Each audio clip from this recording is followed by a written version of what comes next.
وكفى وسلام على عباده الذين اصطفى ثم بعد فأعوذ بالله من الشيطان الرجيم بسم الله الرحمن الرحيم ألف لام ميم ذلك الكتاب لا ريب فيه هدى للمتقين الذين يؤمنون بالغيب ويقيمون الصلاة ومما رزقناهم ينفقون والذين يؤمنون بما أنزل إليك وما أنزل من قبلك وبالآخرة هم يوقنون أولئك على هدى من ربهم وأولئك هم المفلحون. وقال تعالى ومن أحسن قولا ممن دعا إلى الله وعمل صالحا وقال إنني من المسلمين. ولا تستوي الحسنة ولا السيئة ادفع بالتي هي أحسن فإذا الذي بينك وبينه عداوة كأنه ولي حميم وما يلقاها إلا الذين صبروا وما يلقاها إلا ذو حظ عظيم. وقال تعالى قل هذه سبيلي يدعو إلى الله على بصيرة أنا ومن اتبعني وسبحان الله وما أنا من المشركين. صدق الله العظيم.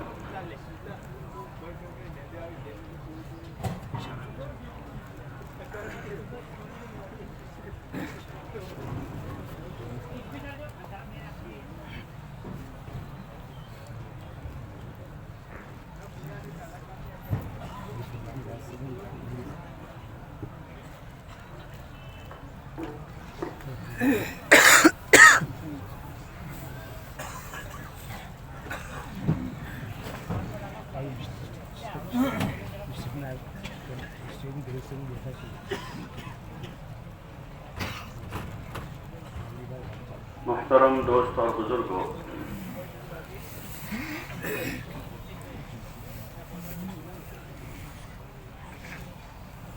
اللہ تعالیٰ کا بے انتہا فضل ہے، اللہ ہی کا کرم ہے، اسی کا احسان ہے.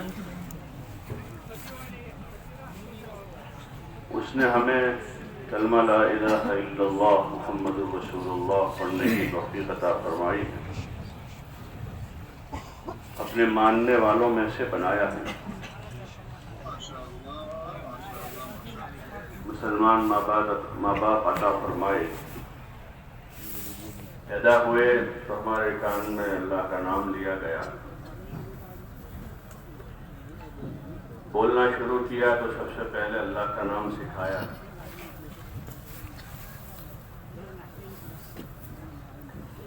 تھوڑی سمجھ آئی، کچھ پڑھنے کے قابل ہوئے تو اللہ کا کلام پڑھنے سے شروعات کروائی گئی،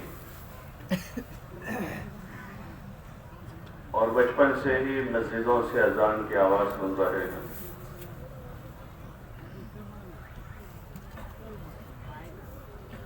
گھر میں بھی نماز ہو رہی ہے، مسجد میں نماز دیکھ رہے ہیں. یہ بڑی بڑی نعمتیں ہیں یہ، جو بغیر مانگے بغیر استحقاق کی اللہ تعالیٰ نے ہمیں عطا فرمائی. ایمان کی نعمت معمولی چیز نہیں ہے. صحابہ نے اس ایمان کے خاطر بڑی قربانیاں دی تھیں، اس لیے ان کے پاس اس نعمت کی قدر تھی. کلمہ پڑھنے کے ساتھ ہی ان پر بڑے حالات آئے. باپ کو بیٹے سے جدا کر دیا، کہیں بیوی شوہر سے جدا ہو گئی، اور کسی کو ایمان کے خاطر وطن چھوڑنا پڑا، کسی کو مال قربان کرنا پڑا، کسی کی عزت داؤ پر لگ گئی. حضور علیہ السلام سے انہوں نے اس کی قیمت کو سنا بھی تھا، سمجھا بھی تھا کہ کتنا قیمتی سرمایہ. اس لیے ایمان کے خاطر انہوں نے سب کچھ قربان کر دیا، جان کی بازی لگا. صحابہ کی زندگی کے مختلف واقعات ہیں۔ حضرت ابوبکر رضی اللہ تعالیٰ عنہ وہ شخص ہے جو مکے میں بڑے باعزت آدمی تھے اور مالدار آدمی تھے۔ ایمان قبول کرنے کے بعد ان کی عزت داؤ پر لگ گئی۔ جو آپ کا مقام، جو آپ کا مرتبہ تھا لوگوں کے درمیان میں، ایک بڑی حیثیت کے مالک تھے وہ۔ جیسے اللہ کا نام لیا، اس کا اظہار کیا، ان کی عزت داؤ پر رکھ گئی۔ اور ایک موقع ایسا آیا کہ لوگوں نے ان کو مل کر پیٹا، مشہور قصہ ہے۔ اتنا مارا کہ مرنے کے قریب ہو گئے۔ پھر ایک موقع وہ آیا کہ ان کو اتنا مجبور کیا کہ ابوبکر رضی اللہ تعالیٰ عنہ مکہ چھوڑ کے چلے گئے۔ مکہ چھوڑ دینے کے ارادے سے نکل گئے۔ پھر پرانے تعلقات تھے ان کے کسی قبیلے کے سردار سے، ان سے ملاقات ہوئی۔ انہوں نے پوچھا تو ابوبکر رضی اللہ عنہ فرمایا کہ میں نے مکہ چھوڑ دیا ہے۔ تو انہوں نے کہا کہ ابوبکر ایسے آدمی ہیں کہ وہ مکہ نہیں چھوڑ سکتے، اور نہ ان کو کوئی مکہ چھوڑوا سکتا ہے۔ اتنا بھلا آدمی، صلہ رحمی کرنے والا، غریبوں، یتیموں، مسکینوں کی مدد کرنے والا، ناگہانی مصیبتوں میں سب سے آگے کھڑا رہنے والا آدمی کیسے چھوڑ سکتا ہے؟ اور وہ ان کو واپس لے کر آئے۔ مکہ کے سرداروں سے بات کی انہوں نے، تو ان کے امان میں وہ مکہ میں واپس آئے تھے۔ اس وقت انہوں نے ایک طرح سے صلح کروائی ان کے اور مکہ والوں کے درمیان میں۔ ان کو اشکال یہ تھا کہ ابوبکر رضی اللہ عنہ اپنے گھر کے صحن میں قرآن شریف کی تلاوت کرتے ہیں۔ رات میں ابوبکر رضی اللہ عنہ کھڑے ہو کر اپنے گھر کے صحن میں ایک جگہ بنائی تھی انہوں نے، اس میں نماز پڑھتے تھے اور نماز میں زور سے تلاوت کرتے تھے۔ تو مکہ کی عورتیں، بچے جمع ہو جاتے تھے قرآن شریف سننے کے لیے۔ مکہ والوں کو ایک خطرہ ہوا کہ کہیں یہ قرآن سن کر، کیونکہ یہ تو کتاب ہدایت ہے، ان کی زبان بھی وہی زبان ہے جس زبان میں قرآن نازل ہوا ہے، ان کے پاس سمجھدار لوگ سمجھتے تھے کہ یہ کتاب الہی ہے، یہ کلام اللہ کا کلام ہے، یہ شعر نہیں ہے، یہ سحر نہیں ہے، یہ کسی انسان کا کلام نہیں ہے۔ وہ سمجھتے تھے اس کو۔ تو ان کو یہ اندیشہ ہوا کہ یہ اس طرح پڑھتے رہیں گے اور ہمارے بیوی بچے سنیں گے اس کو، تو یہ بقول ان کے فتنے میں پڑ جائیں گے، یعنی وہ اس طرف مائل ہو جائیں گے، اس دین کی طرف جو دین ابوبکر رضی اللہ عنہ نے قبول کیا ہے۔ اس وجہ سے وہ اعتراض جتاتے تھے۔ یہ پرانی چیز ہے، نماز سے اعتراض جتاتے ہیں لوگ، نماز یہ پرانی چیز ہے، نئی نہیں ہو، یہ پہلے دن کی بات ہے، یعنی ابتدائی دور کی بات ہے، کیونکہ اس میں اثر ہے، کشش ہے۔ قرآن شریف اللہ کا کلام ہے، اس میں ایک نور ہے۔ نماز اللہ کی عبادت، اس میں ایک کشش ہے، اس میں کھینچاؤ ہے۔ تو انہوں نے اعتراض جتایا تھا اس پر کہ یہ اس طرح نہ کرے گا۔ پھر انہوں نے صلح اس طرح کروائی کہ ابوبکر رضی اللہ عنہ اپنے گھر کے اندر پڑھا کریں گے، باہر نہ پڑھیں۔ کچھ دن تو انہوں نے اس طرح پڑھا، پھر اس کے بعد پھر باہر آ گئے۔ تو مکہ والوں نے ان سے رابطہ کیا جنہوں نے ان کو امن دیا تھا، وہ آئے، انہوں نے بات کیا تو ابوبکر رضی اللہ عنہ سے، بھائی تم ایسا نہ کرو، ان کو اس پر اشکال ہے، اعتراض ہے۔ ابوبکر رضی اللہ عنہ نے کہا کہ میں ایسا نہیں کر سکتا، جب یہ اللہ کا کلام ہے، حق کلام ہے، تو میں اس کو وہیں باہر ہی پڑھوں گا۔ تو انہوں نے دھمکی دی کہ پھر میرا جو امان دیا ہوا ہے تم کو، پناہ جو دی ہوئی ہے، وہ میں واپس لے لوں گا۔ تو انہوں نے کہا کہ ٹھیک ہے تم واپس لے لو، میرا اللہ میرے لیے کافی ہے، اللہ بہت بڑا ہے۔ اور پھر ابوبکر رضی اللہ عنہ نے اپنی نماز نہیں شروع کر دی، جہاں پہلے پڑھتے تھے اپنے گھر کے صحن میں جو جگہ انہوں نے بنائی۔ لیکن وہ اس ایمان کی، نماز کی، عبادت کی قیمت کو سمجھتے تھے، اس لیے اتنا بڑا جوخم کر رہے اپنے اوپر۔ ایمان کی قیمت کو سمجھ رہے ہیں کہ کتنی قیمتی چیز ہے۔ حضور علیہ السلام سے اس کی قیمت کو سنا تھا کہ جو کلمہ پڑھے گا وہ ضرور جنت میں جائے گا۔ من قال لا الہ الا اللہ دخل الجنہ، جو کلمہ پڑھے گا جنت میں جائے گا۔ ایک موقع پر آپ نے فرمایا کہ جو بھی اخلاص کے ساتھ یہ کلمہ پڑھے گا وہ ضرور جنت میں جائے گا۔ صحابہ نے پوچھا ہے رسول اللہ اس کلمے کا اخلاص کیا ہے؟ تو آپ علیہ السلام نے فرمایا کہ یہ کلمہ بندے کو اللہ کی حرام کردہ چیزوں سے بچا دے گا۔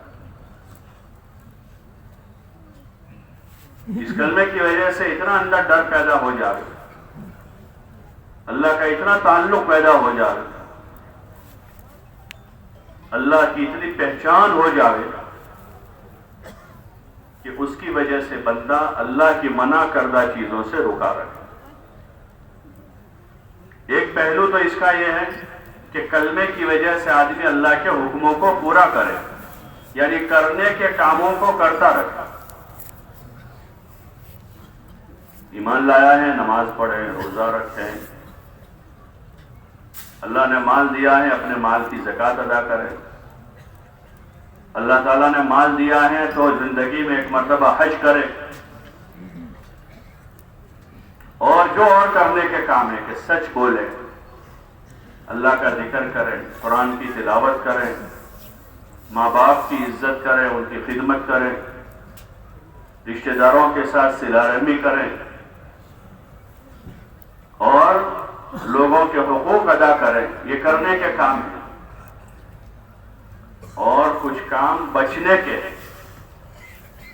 نہ کرنے کے، نواہی جس کو کہتے ہیں، اوامر کو بجا لائے اور نواہی سے اجتناب کرے، یعنی بچے، کہ نہ کرنے کے کام ہے اس سے بچے آدمی، کہ جھوٹ نہ بولے، سود نہ کھائے، رشوت کا لین دین نہ کریں، زنا نہ کریں، شراب نہ پیوے، ماں باپ کی نافرمانی نہ کریں، اپنے پڑوسیوں کو ایذا نہ دیں، وغیرہ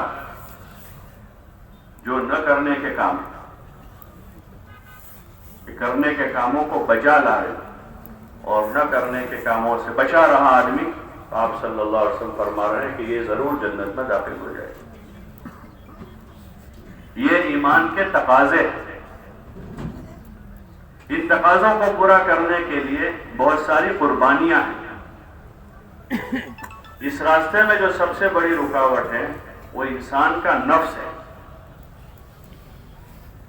کہ جہاں کلمہ پڑھا ہے وہاں اب اللہ کی مرضی کو پہچاننا ہوگا اور اللہ کی مرضی کے مطابق زندگی گزارنی ہوگی۔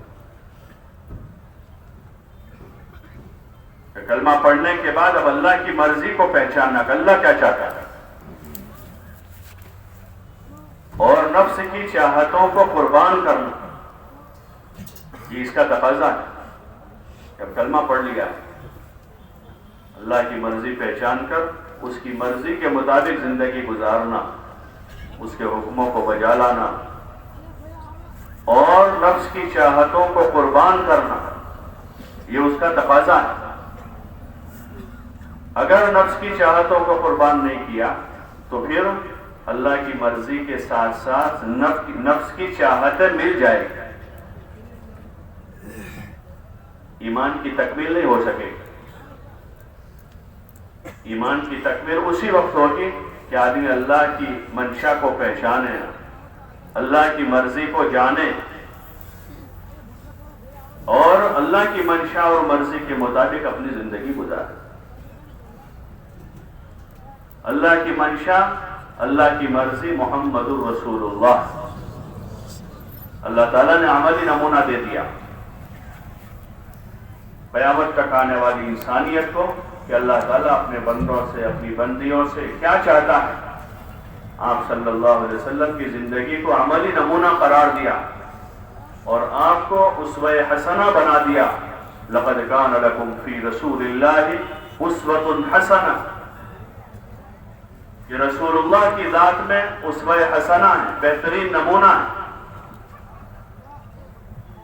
رسول اللہ کی ذات میں بہترین نمونہ ہے.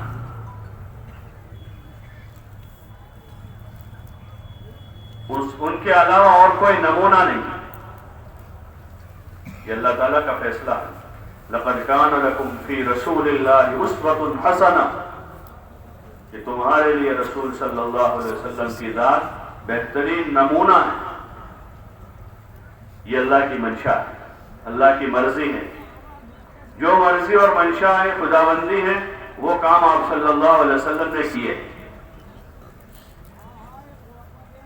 آپ نے وہی بول بولے ہیں جو اللہ نے چاہا.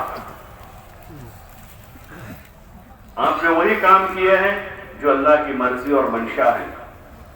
وما ينطق عن الهوى ان هو الا وحی یوحى، کہ آپ کی زبان مبارک سے جو کچھ نکلا ہے وہ آپ کی باتیں نہیں ہیں، وہ اللہ کی وحی ہے. ان هو الا وحی یوحى، وہ وحی الہی ہے جو آپ کی زبان مبارک سے ادا ہوئی.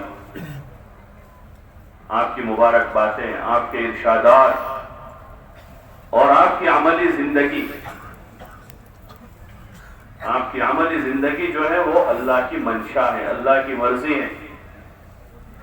اللہ کی مرضی اور منشا کے مطابق آپ نے جو زندگی گزاری ہے، اس زندگی کو اللہ تعالیٰ نے قیامت تک آنے والے انسانوں کے لیے، عرب و عجم کے لیے، مردوں اور عورتوں کے لیے، فقیروں اور مالداروں کے لیے، جوانوں اور بوڑھوں کے لیے، اور ہر زمانے کے لیے. اب قیامت تک کوئی اور نیا طریقہ نہیں آئے گا، جیسے کوئی نیا نبی نہیں آئے گا، ایسے کوئی نیا طریقہ نہیں آئے گا. جو کام آپ نے کر کے بتائے ہیں وہ اللہ کے پسندیدہ کام ہے، اسی کا پوری انسانیت کو مکلف کیا ہے. پوری انسانیت، آپ کا پیغام پوری انسانیت کے نام ہے. آپ کو اللہ تعالیٰ نے وَمَا أَرْسَلْنَاكَ إِلَّا رَحْمَةً لِلْعَالَمِينَ، کہ آپ کو رحمت للعالمین بنا کر بھیجا ہے، عرب و عجم کے لیے، بڑوں اور چھوٹوں کے لیے، مالداروں اور غریبوں کے لیے، سب کے لیے آپ کو رحمت بنایا ہے. جنہوں نے آپ کی بات کو تسلیم کیا ہے، آپ کا کلمہ پڑھا ہے، ایک وہ امت ہے جنہوں نے ابھی تک آپ کی بات کو تسلیم نہیں کیا ہے، آپ کا کلمہ نہیں پڑھا ہے، لیکن آپ کی نبوت سب پر ہے. آپ سب کے نبی ہیں. سب کی نجات اور فلاح کا راستہ یہی راستہ ہے. آپ صلی اللہ علیہ وسلم والا جو اس راستے پر آ جائے گا وہ اللہ کی رحمت کے سائے میں آئے گا، اس کی دنیا بن جائے گی اور اس کی آخرت بھی بن جائے گی. چاہے اس کے پاس مال کم ہوگا، دولت کم ہوگی، زمین جاگیر کم ہوگی، اس کے پاس چیزیں کم ہوگی، اس کو کوئی جانتا بھی نہیں ہوگا. اس وقت دنیا میں معیار عزت اور کامیابی اس کو سمجھا جاتا ہے کہ زمین جاگیر زیادہ ہو، مال دولت زیادہ ہو، زیادہ لوگ جانتے ہو. لوگ اس پر مر رہے ہیں ابھی، زمینوں کے خاطر، جاگیروں کے خاطر، مال دولت کے خاطر اور مزید ڈگریوں کے خاطر.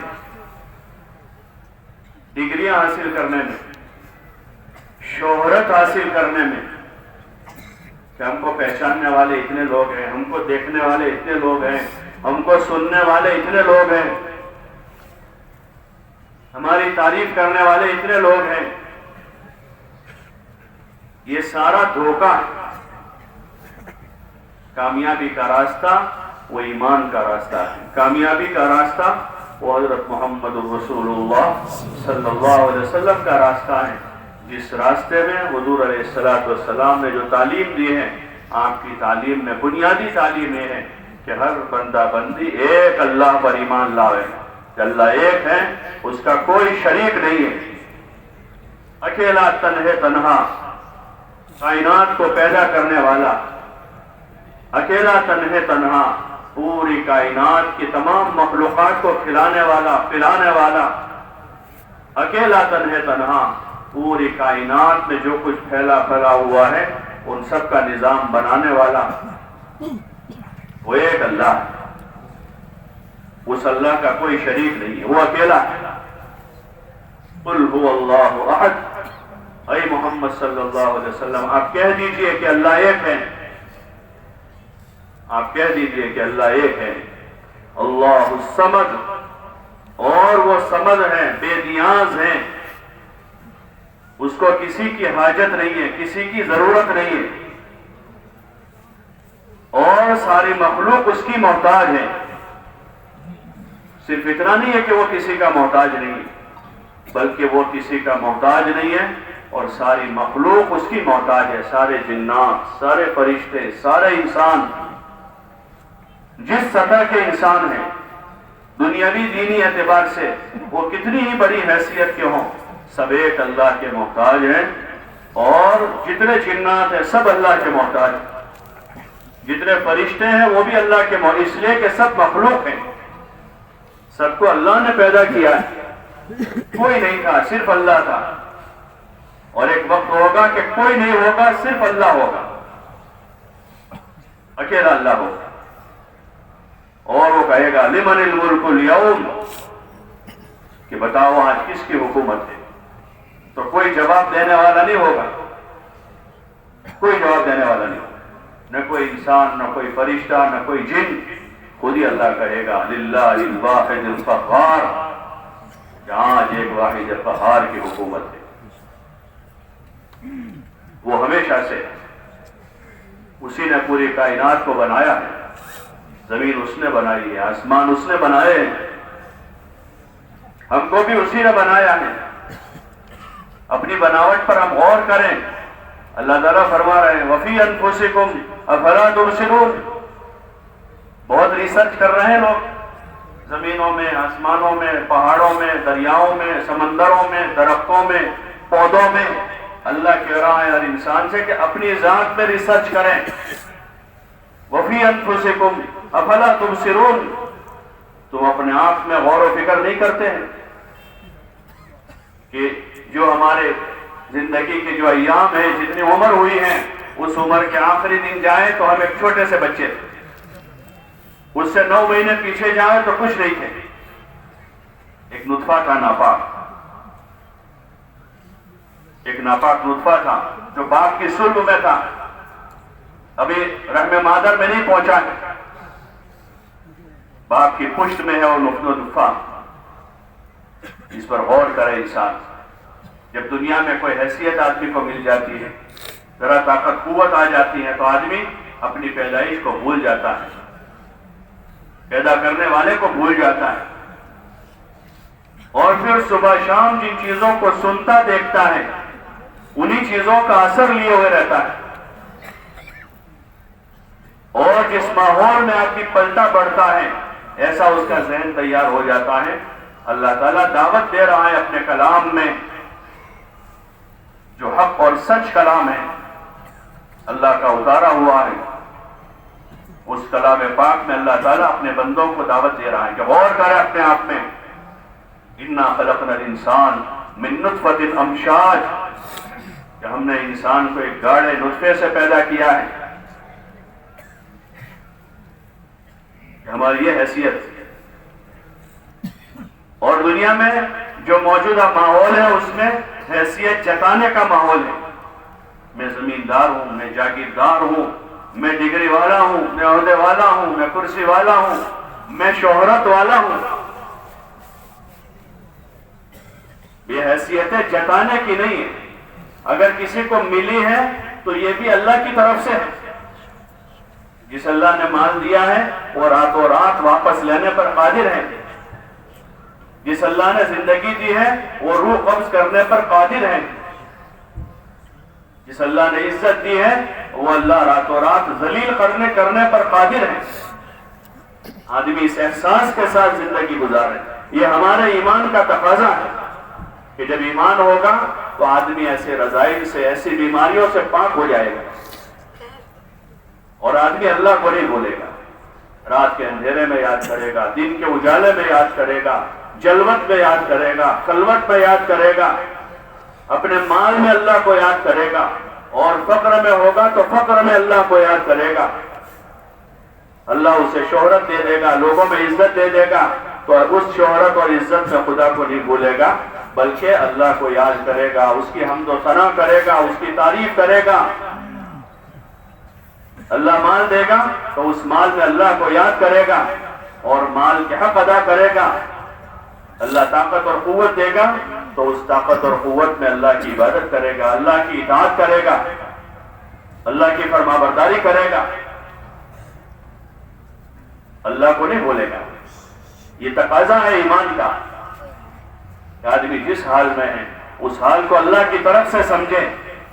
پہلی بات تو یہ کہ مال مل گیا ہے تو اس کو اپنے بازو کی کمائی نہ سمجھے, اپنی آوڑت اور اپنی عقل مندی نہ سمجھے اس کو, بلکہ اللہ کی نعمت ہے. تندرستی ملی ہے تو اس کو اللہ کی نعمت سمجھے گا. فرصت ملی ہے اللہ کی نعمت سمجھے گے, میرے اللہ کی نعمت ہے میرے پاس. کوئی کمال ملا ہے انسان کو تو آدمی اس کو نعمت سمجھے گا کہ میرے اللہ کی نعمت ہے.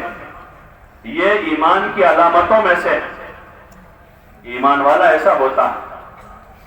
اور پھر وہ اپنے اس حال میں, مال میں, طاقت قوت میں, زندگی اور جوانی میں, لوگوں کے درمیان ملی ہوئی عزت و شہرت میں آدمی اللہ کو بھولے گا نہیں بلکہ اس میں ان صفتوں کے ساتھ رہے گا جو صفتیں اللہ تعالیٰ نے ایمان والوں کی بتائی ہیں. ایمان والے کیسے ہوتے ہیں؟ ایمان والے اللہ سے ڈرنے والے ہوتے ہیں. ایمان والے نماز قائم کرنے والے ہوتے ہیں. قد افلح المؤمنون الذین هم فی صلاتهم خاشعون, کہ وہ نمازوں میں خشوع کرنے والے ہوتے ہیں. نمازوں میں خشوع کرنے والے ہوتے ہیں. ایمان والوں کی علامت کہ وہ اچھی نماز پڑھتے ہیں. نمازیں سکون سے پڑھتے ہیں, اطمینان سے پڑھتے ہیں. نماز میں بھی اللہ تعالیٰ نے حضرت نبی کریم صلی اللہ علیہ وسلم کو نمونہ بنایا, آپ کی نماز کو نمونہ بنایا اور آپ ہی کی زبان مبارک سے کہلوایا صلو کما رأیتمونی اصلی, کہ ایسے نماز پڑھو جیسے تم مجھے نماز پڑھتے ہوئے دیکھتے ہو. آپ صلی اللہ علیہ وسلم نے کیسی نماز پڑھی؟ حضرت ابوبکر رضی اللہ عنہ نے نقل کی کہ آپ صلی اللہ علیہ وسلم ایسے نماز پڑھتے تھے. حضرت ابوبکر رضی اللہ عنہ کے نواسے تھے عبداللہ, انہوں نے نقل کی کہ میرے نانا ایسے نماز پڑھتے تھے جیسے حضور صلی اللہ علیہ وسلم پڑھتے تھے, وہ ایسی نماز تھی. پھر ان کے بعد صحابہ نے نقل کی, اور ہر زمانے میں ایسے لوگ رہے جنہوں نے وہ نماز بتائی کہ ایسی نماز حضور صلی اللہ علیہ وسلم پڑھتے تھے. اس نماز کا رکوع ایسا ہوتا تھا, اس نماز کا قیام ایسا ہوتا تھا, اس نماز میں سجدہ ایسا ہوتا تھا, اس نماز میں اطمینان ایسا ہوتا تھا, اس نماز کی قرأتیں یہ ہوتی تھی, اس کے رکوع میں یہ تسبیح تھی, سجدے میں یہ تسبیح تھی. پوری نماز کو بتایا ہے سنت کے مطابق, جس کو کہتے ہیں پوری نماز سنت کے مطابق آپ صلی اللہ علیہ وسلم کے مبارک طریقے پر ہے. اب جو ایمان والا ہے اس کے ذمہ ہے کہ وہ ایسی نماز پڑھے تو وہ ایمان والا کامیاب ہے. قد افلح المؤمنون الذین هم فی صلاتهم خاشعون, جو اپنی نمازوں میں خشوع کرتے ہیں. ایمان کے بعد یہ بڑا فریضہ ہے. ایک طرف یقین اللہ کی طرف, پورا دھیان اللہ کی طرف ہے, ایسے نماز اور عبادت اللہ ہی کے لیے, اللہ کے علاوہ کسی اور کی عبادت جائز نہیں ہے. جان سے بھی مال سے بھی, عبادت جان مال سے ہوتی ہے. ذات سے بھی عبادت، جیسے نماز ہے، حج ہے، مال آدمی خرچ کرتا ہے عبادت میں، زکوٰۃ، صدقات، خیرات، تو وہ صرف اور صرف اللہ ہی کے لیے، یہ ایمان کا تقاضا ہے۔ تو پھر اب جو عبادت ہے وہ عبادت آپ علیہ السلام کے مبارک طریقے پر ہے، تو وہ اللہ کی بارگاہ میں قابل قبول ہے۔ چاہے وہ کسی جنگل میں رہنے والا چرواہا نماز پڑھے گا تو وہ نماز بھی اللہ کے وہاں قبول ہو جائے گی، اور کسی بہت بڑی سلطنت کا بادشاہ پڑھے گا تو وہ نماز بھی اللہ کے وہاں قبول ہو۔ یہ نہیں ہوگا کہ یہ بادشاہ کی نماز ہے، یہ چرواہے کی نماز ہے، اس میں فرق کیا جائے گا۔ فرق اور نماز کا کیا جائے گا کہ جو آپ کے طریقے پر ہے یا آپ کے طریقے پر نہیں ہے، اس میں فرق ہوگا۔ ایک غریب آدمی جس کے پاس زکوٰۃ دینے کے پیسے نہیں ہیں لیکن وہ نماز آپ کے طریقے پر پڑھ رہا ہے تو اس کی نماز اللہ کی بارگاہ میں قبول کی جائے گی، اس کی قدر کی جائے گی، اور اس نماز پر اس کو پورا پورا اجر دیا جائے گا۔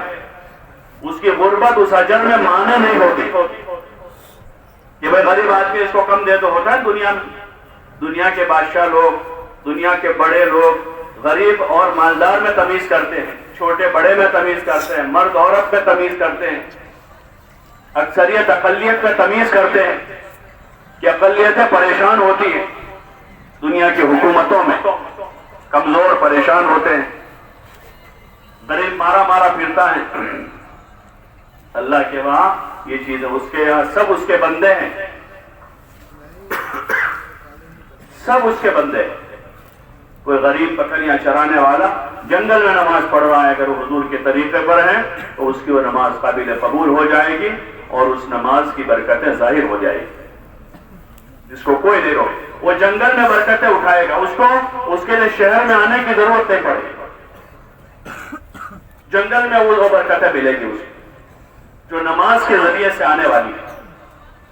اللہ اس کی روزی کی تنگی کو دور کر دے گا۔ سب سے پہلے یہ چیز ظاہر ہوگی، اگر نماز کی پابندی ہے، اہتمام ہے، تو سب سے پہلا جو انعام دنیا میں اللہ کی طرف سے اس بندے کی طرف متوجہ ہوتا ہے، آپ علیہ السلام کا فرمان ہے، جس کا خلاصہ یہ ہے کہ اللہ تعالیٰ اس کی روزی کی تنگی کو دور کر دے گا۔ ایک کی 2 بکریاں نہیں ہو جائے گی، یا 2 کی 4 ہو جائے گی، 4 کی 8 ہو جائے گی، جو بھی ہوگا، چاہے ایک بھی نہ رہے یا 1 کی 2 ہو جائے، لیکن اللہ اس کی روزی کی تنگی کو دور کر دے گا۔ یہ نماز کا نفع ہے، لیکن شرط یہ ہے کہ وہ نماز حضور والے مبارک طریقے پر ہو، اس لیے کہ اللہ کا فیصلہ ہے کہ آپ کے طریقے کے علاوہ اور کوئی طریقہ اللہ کے وہاں قابل قبول نہیں ہے۔ یہ اللہ کا فیصلہ ہے، مَن یبتغی غیر الاسلام دینا فلن یقبل منہ وہو فی الآخرۃ من الخاسرین۔ اللہ کے وہاں قابل قبول دین، قابل قبول طریقہ وہ حضرت محمد الرسول اللہ صلی اللہ علیہ وسلم کا ہے۔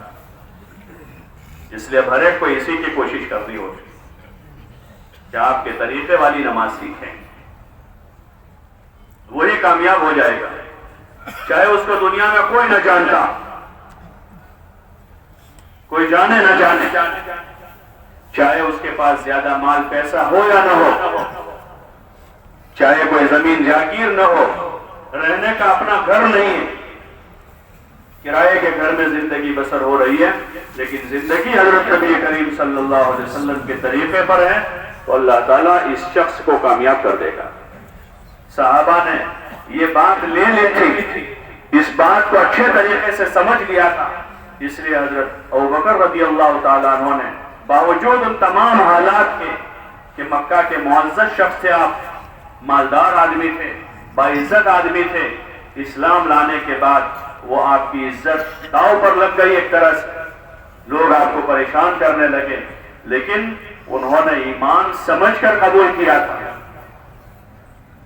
سمجھ کر ایمان قبول کیا کہ نجات اور کامیابی کا راستہ وہ یہی راستہ ہے، اس لیے ایک انچ آگے پیچھے نہیں ہوئے۔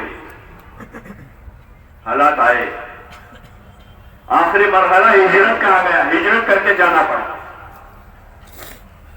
مکہ کے ایسے معزز شخص ہیں، مکہ سے چھپ کر جا رہے ہیں آپ کے ساتھ، اور خود آپ صلی اللہ علیہ وسلم معمولی شخص نہیں تھے، آپ امام الانبیاء والمرسلین ہیں، خاتم النبیین ہیں، مکہ کے سب سے بڑے خاندان کے بڑے فرد شخص ہیں. آپ کو بھی کس طرح ہجرت کرنی پڑی، لیکن اس طرح آپ کا چھپ کر ہجرت کرنا اور مکہ سے جانا یہ آپ کی ناکامی کی دلیل نہیں ہے کہ آپ ناکام ہو گئے. ظاہری شکل تو ناکامی کی ہے کہ وطن چھوٹ گیا، گھر میں رہنے کی جگہ نہ بچی، زمین باوجود وسعتوں کے آپ پر تنگ ہو گئی، اور آپ جا رہے ہیں مکہ سے بادل ناخواستہ جا رہے ہیں، نہ چاہتے ہوئے جا رہے ہیں. لیکن یہ ناکامی نہیں، اس لیے کہ آپ اپنے دین پر ثابت قدم ہیں، آپ اپنے ایمان پر ثابت قدم ہیں، آپ اپنی عبادت پر ثابت قدم ہیں. مکہ والوں نے آپ کو پیشکشیں کی تھی کہ آپ جو ہے اگر چاہے تو ہم مکے کا سب سے بڑا مالدار آپ کو بنا دیں اور آپ کے لیے مال جمع کر دیں. اگر آپ چاہتے ہو کہ آپ کی کسی خوبصورت عورت سے شادی ہو جائے تو ہم مکہ کی عورتوں کو آپ کے سامنے پیش کر دیں، آپ جسے چاہے شادی کر لیں.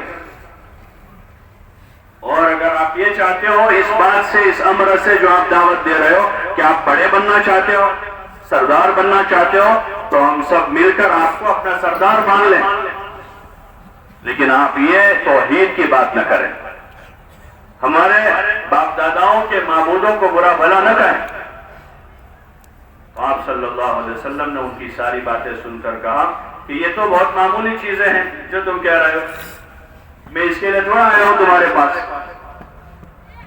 اگر تم ایک ہاتھ میں سورج لا کے رکھ دو اور ایک ہاتھ میں چاند لا کر رکھ دو، جو ممکن نہیں ہے.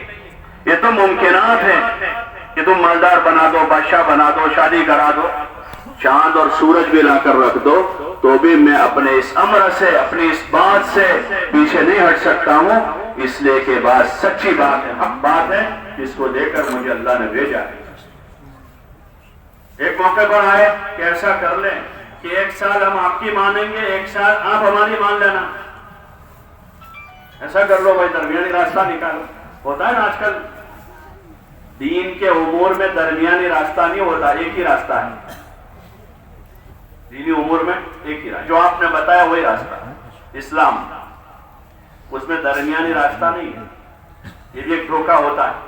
دنیا کے معاملے میں درمیانی راستے ہوتے ہیں. بھائی 2 بھائیوں کا جھگڑا ہوا ہے، کہہ رہے 50,000 میرے، کہہ رہے 60,000 میرے. بھائی چلو دونوں 50-50 لے لو، معاملہ پورا کرو. وہ کہہ رہا یہ زمین میرے، کہہ رہا یہ میری ہے، دونوں کے درمیان صلح کروا دو، تم یہ لے لو، تم یہ لے لو، مان جاؤ، پورا کرو. تو اس میں تو ہوتا ہے ایسا. دوسرا، اسلام 2 نہیں ہے، ایک ہی ہے. اس زمانے میں ایک دھوکہ دیا جا رہا ہے. جیسے مختلف حربیں آئے مختلف زمانوں میں مختلف حربیں لائے، باطل تدبیریں لائے.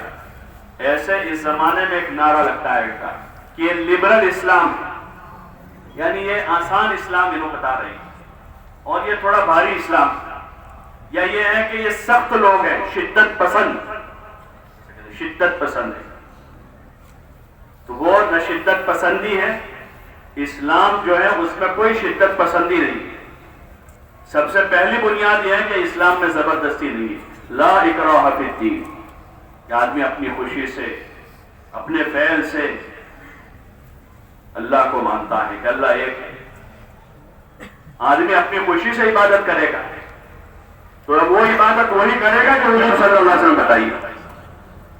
اس میں اپنے جی کی چاہت نہیں ہوتی کہ 3 وقت نماز پڑھنے کو جی چاہتا ہے، فجر اور عشاء بھاری پڑھ رہی ہے تو 3 پڑھے، 2 چھوڑ دے. ایسا کر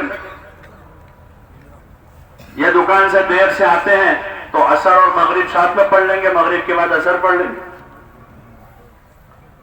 یا نوکری کا مسئلہ ہے تو ظہر کی نماز رات میں عشاء کے بعد پڑھیں کہ نہیں. اس کے اوقات اللہ نے طے کی ہے.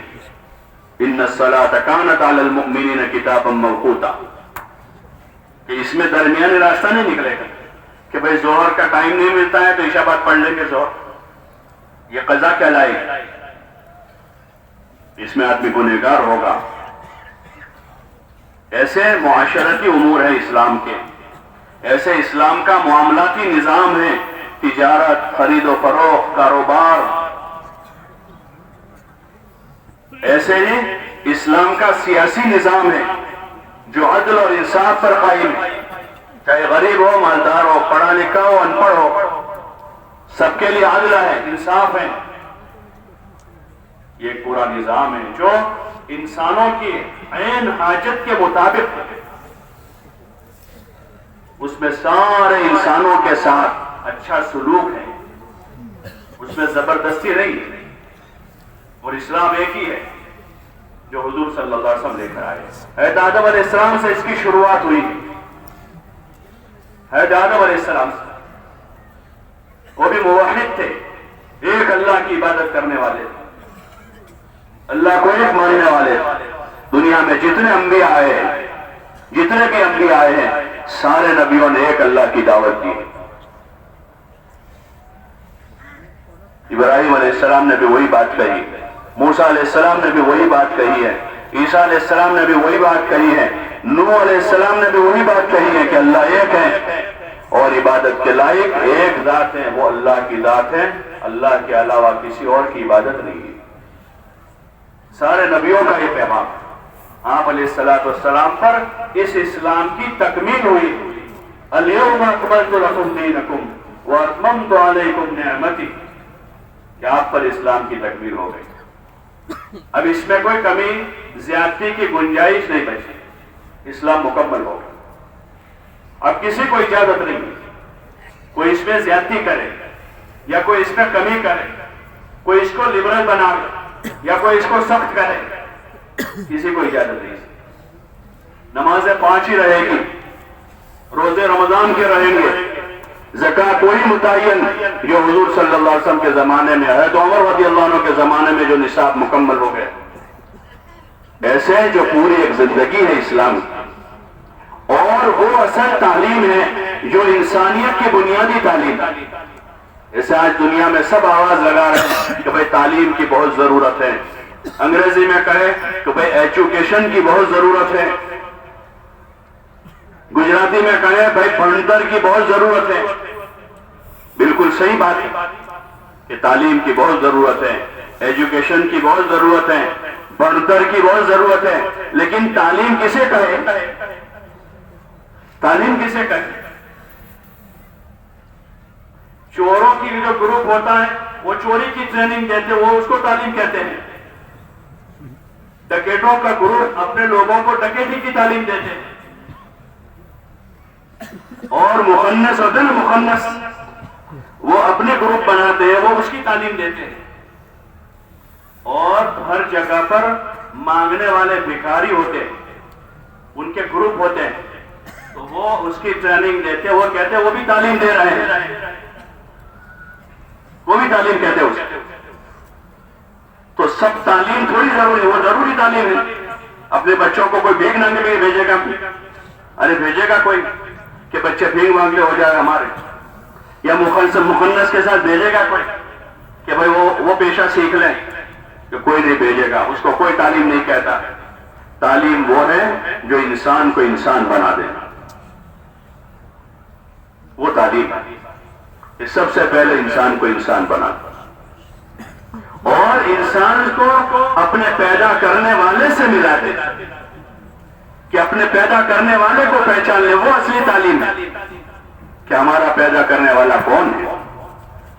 یہ بچے کو پڑھا دیا، ماں باپ کو جانتا ہی نہیں ہے، تو ماں باپ کیا کہے کہ کیسا پڑھا لکھا بیٹا؟ کون اسے پڑھا لکھا کہے؟ جو نہ باپ کو جانتا ہے نہ ماں کو جانتا ہے، جس ماں نے جنا ہے اس ماں کو ہی نہیں جانتا ہے۔ ایسے وہ تعلیم نہیں ہے جو تعلیم انسان کو خدا سے دور کر دے۔ وہ کیسی تعلیم ہے؟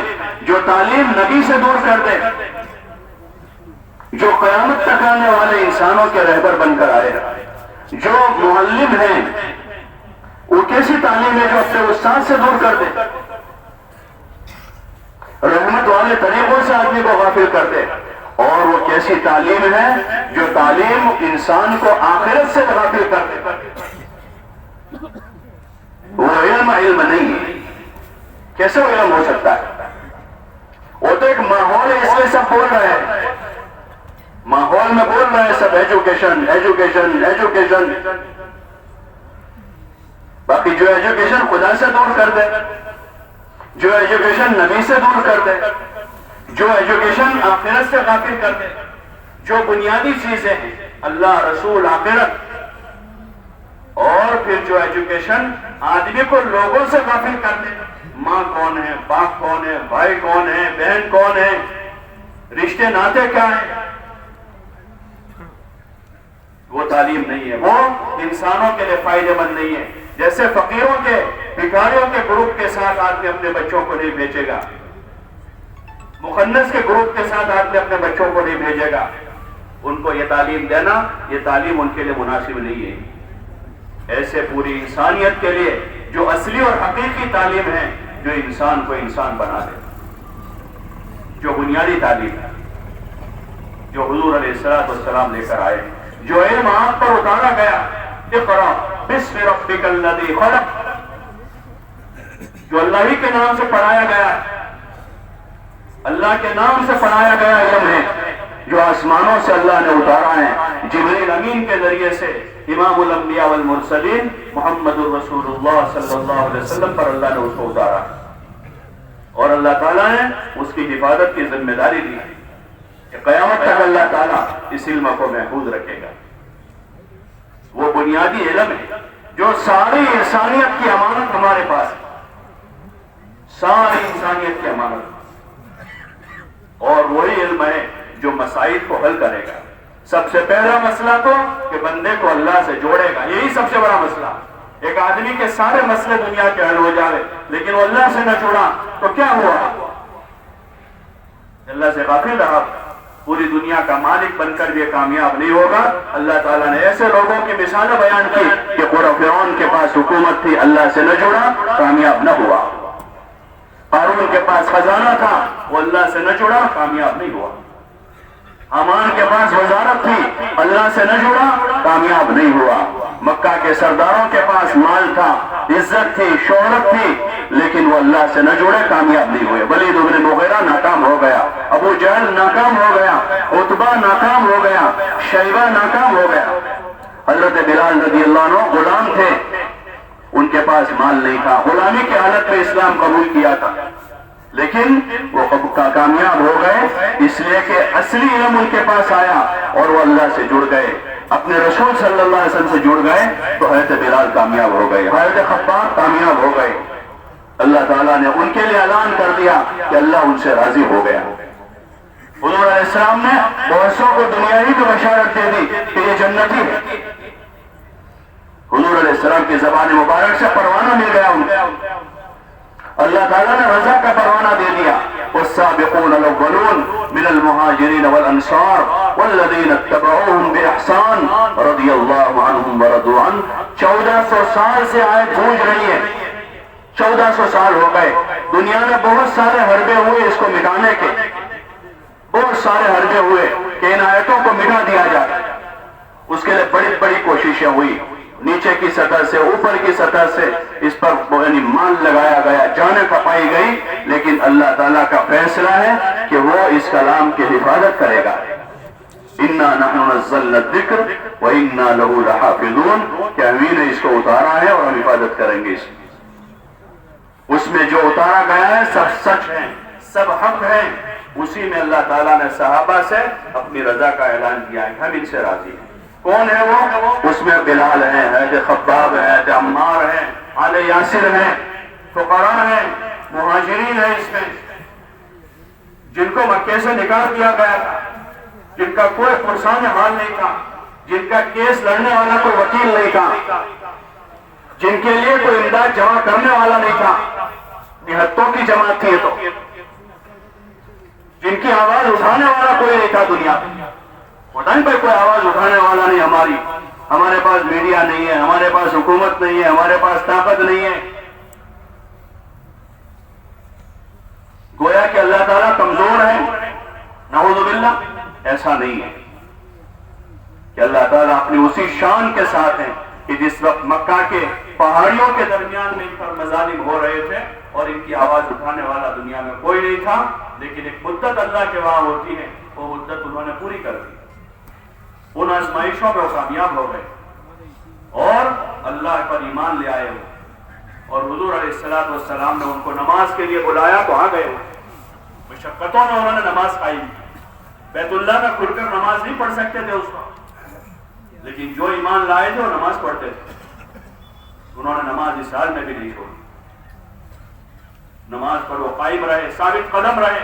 اللہ تعالیٰ نے وہی فرق کہا تھا وَاسْتَعِينُوا بِالصَّبْرِ وَالصَّلَاةِ، کہ نماز، صبر اور نماز کے ذریعے سے اللہ سے مدد حاصل کرو۔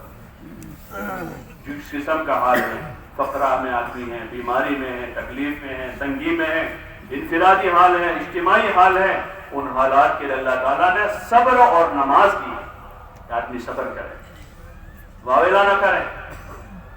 ہاں، یہ مطلق انسان کی ایک طرح سے ایک عیب ہے جو اللہ تعالیٰ نے جو بیان کیا ہے، ان الانسان خلق ہلوعا اذا مسہ الشر جزوعا، ایک طرح سے انسان کا عیب ہے یہ کہ جلد باز پیدا کیا گیا ہے، کہ ذرا سی تکلیف آتی ہے جزا فضا شروع کر دیتا ہے۔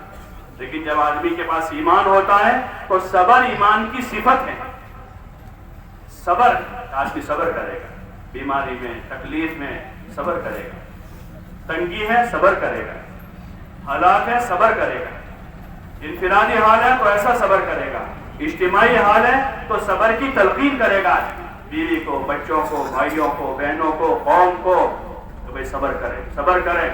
اللہ تعالیٰ نے حضور علیہ السلام سے بھی فرمایا وَاصْبِرْ وَاصْبِرْ كَمَا صَبَرَ أُولُو الْعَزْمِ مِنَ الرُّسُلِ، کہ آپ صبر کریں۔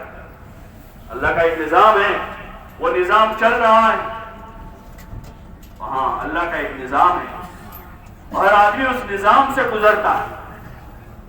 ہاں، دنیا میں چاہتوں کے مطابق زندگی نہیں ہے، دنیا میں حکموں کے مطابق زندگی ہے کہ آدمی اللہ کے حکموں کی طرف متوجہ رہے، فقر میں بھی اور غنا میں بھی، بیماری میں بھی اور صحت میں بھی۔ جیسے حضور علیہ السلام کی زندگی عملی نمونہ ہے، آپ کے صحابہ کی زندگیاں عملی نمونہ ہے کہ صبر کرتے رہے۔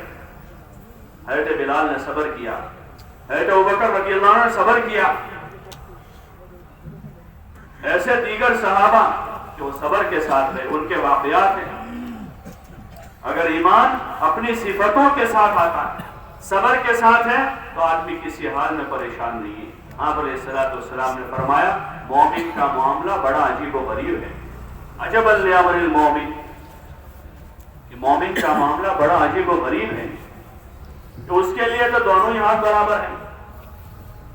ان اصابته سراء فشکر فهو خیر اللہ، وَإِنْ أَصَابَتْهُ ضَرَّاء فَصَبَرَ فَهُوَ خَيْرٌ لَهُ، کہ اگر وہ سازگار حال میں ہے، اچھے حال میں ہے، آسودہ حال میں ہے اور شکر گزار ہیں، تو یہ حالت بھی اس کے لیے بہتر ہے کہ اللہ نے صحت دی ہے، تندرستی دی ہے، مال دیا ہے، آسودہ حال دیا ہے، اور اس پہ شکر گزار ہیں، نماز قائم کرنے والا ہے، رمضان میں روزے رکھنے والا ہے، اپنے مال کے حقوق ادا کرنے والا ہے، اور اپنے ہاتھ و زبان سے کسی کو تکلیف نہیں دے رہا ہے، اللہ کے حقوق بھی ادا کر رہا ہے، بندوں کے حق بھی ادا کر رہا ہے، یہ شکر گزار ہے۔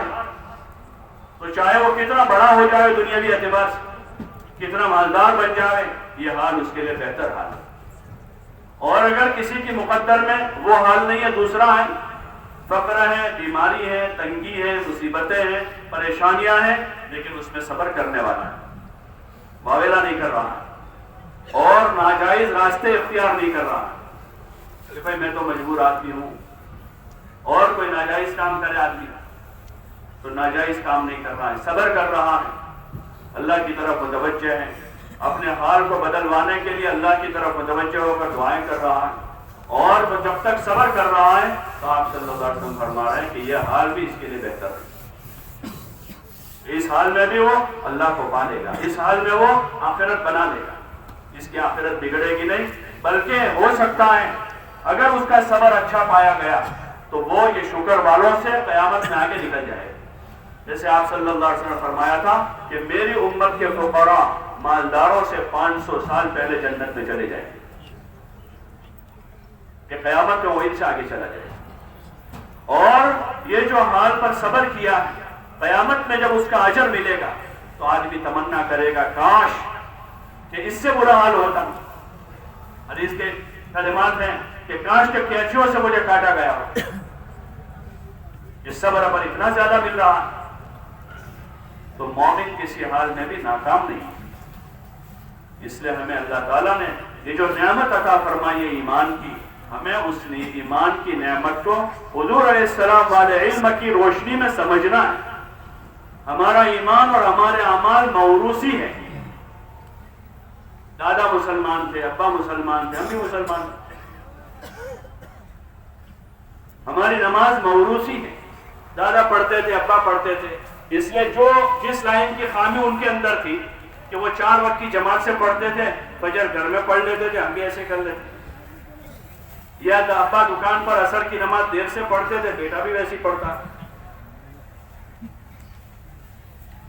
یا ابا ظہر کی نماز جو ہے اکیلے پڑھ لیتے تھے گھر میں، ابا بیٹا بھی ایسا پڑھ رہا ہے۔ ایسا نہیں ہے، ہمارا پورا دین حضور علیہ السلام سے سیکھا جائے گا کہ آپ کی نماز کیسی تھی، اور آپ کے ساتھ جو جماعت تربیت پائی صحابہ کی جماعت ہے، اس جماعت سے سیکھا جائے گا۔ اسی جماعت سے فقہاء نے، محدثین نے علم لیا ہے۔ امام اعظم رحمۃ اللہ علیہ کے استاد، ان کا جو سلسلہ ہے آگے جا کر، تو وہ ابن مسعود سے جا کر ملتا ہے، جو صحابی رسول ہیں۔ انہوں نے وہ نماز نقل کی، وہ نماز کیا طریقہ ہے، اس نماز کے کیا احکام ہیں، ایسے دین کے دیگر اعمال ہیں، تو وہ اس علم کی روشنی میں لیا ہے، تو یہ صحیح سمجھ بوجھ کے ساتھ اللہ کے وہاں قابل قبول ہے، اس کو کوئی روک نہیں سکتا۔ اور اگر اس علم کی روشنی میں نہیں ہے، موروثی ہے، تو پھر اس کی کوئی ضمانت نہیں اللہ کے وہاں، اس کی کوئی ضمانت نہیں۔ اس لیے اس محنت میں ترغیب دی جاتی ہے کہ ہر آدمی علم حاصل کرے، ہر آدمی علم سیکھے،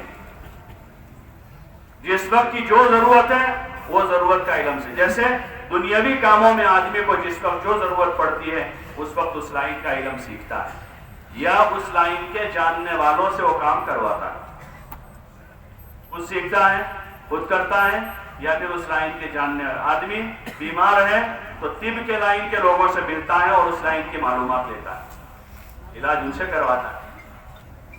آدمی کو کورٹ میٹر ہے تو آدمی لو کے ماہرین سے ملتا ہے، وکلا سے ملتا ہے اور ان سے علم لیتا ہے، موٹی موٹی باتیں خود سمجھتا ہے کہ اس میں کیا قانون ہے، اس میں کیا قاعدہ ہے، اور پھر باقی ان کے ذریعے سے کام لیتا ہے۔ آدمی کو مکان بنانا ہے تو آدمی انجینئر سے معلومات لیتا ہے، زمین کے لائن کی۔ تعمیر کرنی ہے تو کانٹریکٹروں سے اور اس لائن کے بیچنے والوں سے معلومات لیتا ہے کہ اینٹوں کا کیا بھاؤ ہے، ریت کا کیا بھاؤ ہے، سیمنٹ کا کیا بھاؤ ہے، اور سستا کہاں ملے گا، کون سی چیز اچھی رہے گی، کون سی چیز مضبوط رہے گی۔ ایسے ان سارے کاموں کے ساتھ ساتھ دین اور شریعت لگی ہوئی ہے،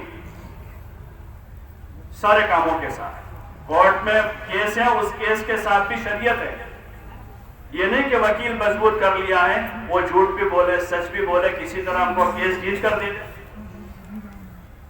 یا ڈاکٹر کے ہاتھ میں ہاتھ دے دیا ہے اور وہ جو کچھ بھی کرے، صحیح کرے، غلط کرے، دین کے موافق ہو، دین کے مخالف ہو، بھائی ڈاکٹر صاحب نے کہا ہے، ایسا نہیں ہوتا۔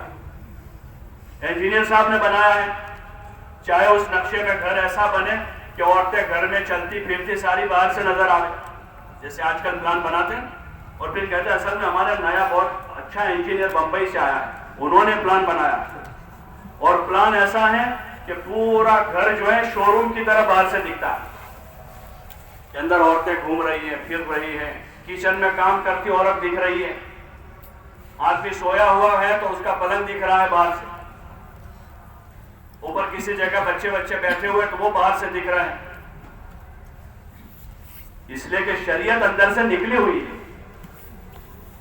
علم سے یہ چاہا جا رہا ہے کہ آدمی زندگی کا جو کام کرے وہ کام حضور صلی اللہ علیہ وسلم والے مبارک طریقے پر کرے، آپ والے مبارک علم کی روشنی میں کرے، تو پھر وہ کام اللہ کے وہاں، وہ چیز دین، آدمی کا گھر بنانا بھی عبادت بن جائے کہ اس آدمی نے اپنے لیے، اپنے گھر والوں کی حاجت پوری کرنے کے لیے، اپنا یعنی سردی گرمی سے حفاظت کے واسطے اور سکون اور راحت سے اللہ کی عبادت کے واسطے آدمی نے گھر بنایا ہے، تو آدمی کا یہ گھر بنانا بھی عبادت ہو جائے، اس پر بھی اس کو اجر ملے گا۔ آدمی کمانے جائے گا اس نیت سے جا رہا ہے کہ جو نفقہ اللہ نے میرا اور اپنے گھر والوں کا میرے ذمے کیا ہے اس حق کی ادائیگی کے لیے کمانے کے لیے جا رہا ہوں. پھر مزید اللہ اس مال میں برکت دے گا اور اگر نصاب کے بقدر مال ہو گیا تو میں اس میں سے زکوٰۃ ادا کروں گا اور اللہ مجھے توفیق دے گا تو میں اس میں سے اور مصرفوں میں غریبوں یتیموں مسکینوں پر اللہ کے کلمے کی بلندی پر حضور علیہ السلام والے مبارک علم کی اشاعت پر میں اپنے اس مال کو لگاؤں گا تو اس کی تجارت بھی عبادت ہو جائے گی کیونکہ وہ حضور والے علم کی روشنی میں. تو یہ اسلام تو بہت آسان ہے. کتنا اچھا اسلام ہے کہ آدمی کھانا کھائے ثواب لے, آدمی آرام کرے اور ثواب لے کہ جو تہجد کی نیت سے سویا ہے اور اگر آنکھ نہ کھلی تو اس کو تہجد کا ثواب ملے. جو آدمی عشاء کی نماز باجماعت پڑھ کے سویا اور فجر بھی باجماعت پڑھ لی, عشاء کی وجہ سے آدھی رات اور فجر کی وجہ سے آدھی رات, پوری رات عبادت کا ثواب. کتنا اچھا دین ہے اور کتنا آسان ہے کہ سونا مفت میں رہا اور رات بھر کی عبادت کا ثواب ہے. حدیث پاک میں آتا ہے جو آدمی اپنے بیوی بچوں پر نفقہ جو خرچ کرتا ہے, آپ صلی اللہ علیہ وسلم فرما رہے ہیں بہترین صدقہ وہ ہے جو آدمی اپنے اہل و عیال پر خرچ کرتا ہے کہ بیوی بچوں کو نفقہ دیا, ان کو کھلایا پلایا اور صدقے کا ثواب ہے. صدقے کا ثواب ہے. آدمی نے بیوی بچوں پر خرچ کیا ہے اور اس پر صدقے کا ثواب ہے. آدمی تجارت میں بھی عبادت میں ہے, آرام میں بھی عبادت میں ہے, کھاتے پیتے عبادت میں ہے. آپ علیہ السلام نے فرمایا کوئی آدمی اپنی بیوی کے منہ میں لقمہ دیتا ہے اس کو صدقے کا ثواب ہے. مزید آپ نے ایک موقع پر فرمایا کہ کوئی آدمی اپنی حاجت پوری کرتا ہے اپنی بیوی سے اس کو صدقے کا ثواب ملے گا. صحابہ نے کہا رسول اللہ اس میں تو آدمی کی شہوت پوری ہوتی ہے پھر بھی صدقے کا ثواب. آپ نے فرمایا کہ اگر کسی جگہ جا کر ناجائز کام کرتا, گناہ کرتا تو اس پر گناہ ہوتا اس کو؟ کہا کہ ضرور ہوتا. تو پھر حضور نے فرمایا صحیح جگہ اپنی حاجت پوری کرے گا تو اللہ اس کو اجر دے گا. آدمی ایک مسلمان سے مسکراتے چہرے ملے گا تو صدقے کا ثواب ہے. کیسا بہترین دین ہے. آدمی اپنے بھائی کو سلامتی کی دعا دے رہا ہے السلام علیکم ورحمۃ اللہ وبرکاتہ تو اس پر اس کو اجر ملے گا. آدمی اپنے بیمار بھائی کی عیادت کرتا ہے. آپ علیہ السلام نے فرمایا جو آدمی باوضو صبح صبح پیدل جا کر اپنے کسی بیمار بھائی کی عیادت کرے گا تو صبح سے لے کر شام تک 70,000 فرشتے اس کے لیے مغفرت کی دعا کریں. اور اگر شام کو عیادت کرتا ہے تو صبح تک 70,000 فرشتے مغفرت کی دعا کریں. تو کتنا آسان دین ہے, کتنا آسان ہے کہ اس میں تو آدمی کھانا کھا رہا ہے اس کا بھی ثواب ہے, آرام کر رہا ہے اس کا بھی ثواب ہے, عیادت کرے تو مغفرت کی دعا ملے اس کو, کسی کو پانی پلاوے تو ثواب ملے, کسی کے سامنے مسکراتے چہرے دیکھے تو ثواب ملے, ماں باپ کی خدمت کرے اس پر ثواب ملے. قدم قدم پر آدمی اجر کماتا ہے, قدم قدم پر آدمی آخرت بناتا ہے. بس ایک شرط ہے کہ زندگی حضور صلی اللہ علیہ وسلم کے طریقے پر گزارے. اور اگر آپ کے طریقے کے خلاف زندگی ہے تو پھر اس زندگی کی کوئی گارنٹی نہیں ہے. چاہے اس نے زندگی پر اچھے کام کیے, زندگی پر اس نے اچھے کام کیے ہیں لیکن آپ کے طریقے کے خلاف ہے تو پھر وہ کاموں کی قبولیت کی کوئی گارنٹی نہیں ہے. یہ آپ کے طریقے کے خلاف ہے. اس نے نمازیں پڑھی ہیں لیکن سنت کے خلاف, اس نے اور خیر کے کام کیے ہیں لیکن آپ کے طریقے کے خلاف, تو پھر وہ کار خیر قابل قبول نہیں ہوں گے, اس لیے کہ پیغمبر صلی اللہ علیہ وسلم کے طریقے سے ہٹے ہوئے. یہ اللہ کا فیصلہ ہے کہ وہاں قابل قبول وہی دین ہے جو حضور کے طریقے پر ہوگا. اس لیے حضور صلی اللہ علیہ وسلم والا علم جتنا ہوگا اتنی زندگی اچھی گزرے گی, آسان ہو جائے. اس علم سے تو زندگی آسان ہوتی ہے. ہم جو زندگی گزار رہے ہیں مختلف تہذیبوں سے جو ہم لائے ہیں اور مختلف معاشروں سے جو لائے ہیں وہ ہمارے سامنے آسان بنا کر پیش کیا گیا دنیا میں اس کو, لیکن وہ آسان نہیں ہے. آسان یہی طریقہ ہے جو آپ علیہ السلام لے کر آئے. تو اگر اس طریقے پر آپ والے علم کی روشنی میں زندگی ہے تو زندگی آسان ہو جائے گی. ربیع بن عامر نے وہی کہا تھا وہاں جا کر من ضیق الدنیا الی سعتھا کہ ہم ایسا طریقہ لے کر تمہارے پاس آئے ہیں کہ جو دنیا کی تنگیوں سے نکال کر دنیا کی وسعتوں میں لے جائے. اس وقت جتنی تنگیاں ہیں وہ قوم اور سماج کے رواجوں کے بندھنوں کی تنگیاں ہیں۔ قوموں نے، سماجوں نے، معاشروں نے، کلچروں نے اپنے اپنے طریقے ایجاد کیے اور زندگیوں کو مشکل بنا دیا۔ نکاح کتنا مشکل ہو، آدمی بوڑھا ہو جاتا ہے شادی کرتے کرتے، کتنا مشکل ہو گئے کہ 30 سال عمر ہو گئی، 25 سال عمر ہو گئی، لڑکی 10-9 سال میں بالغ ہوئی ہے، 20 سال عمر ہو گئی، 22 سال عمر ہو گئی اس کی، لڑکا 14 سال میں بالغ ہوا ہے، 25 سال 27 سال کا ہو گیا، اس لیے کہ معاشروں کے بندھنوں نے ان چیزوں کو مشکل بنا دیا۔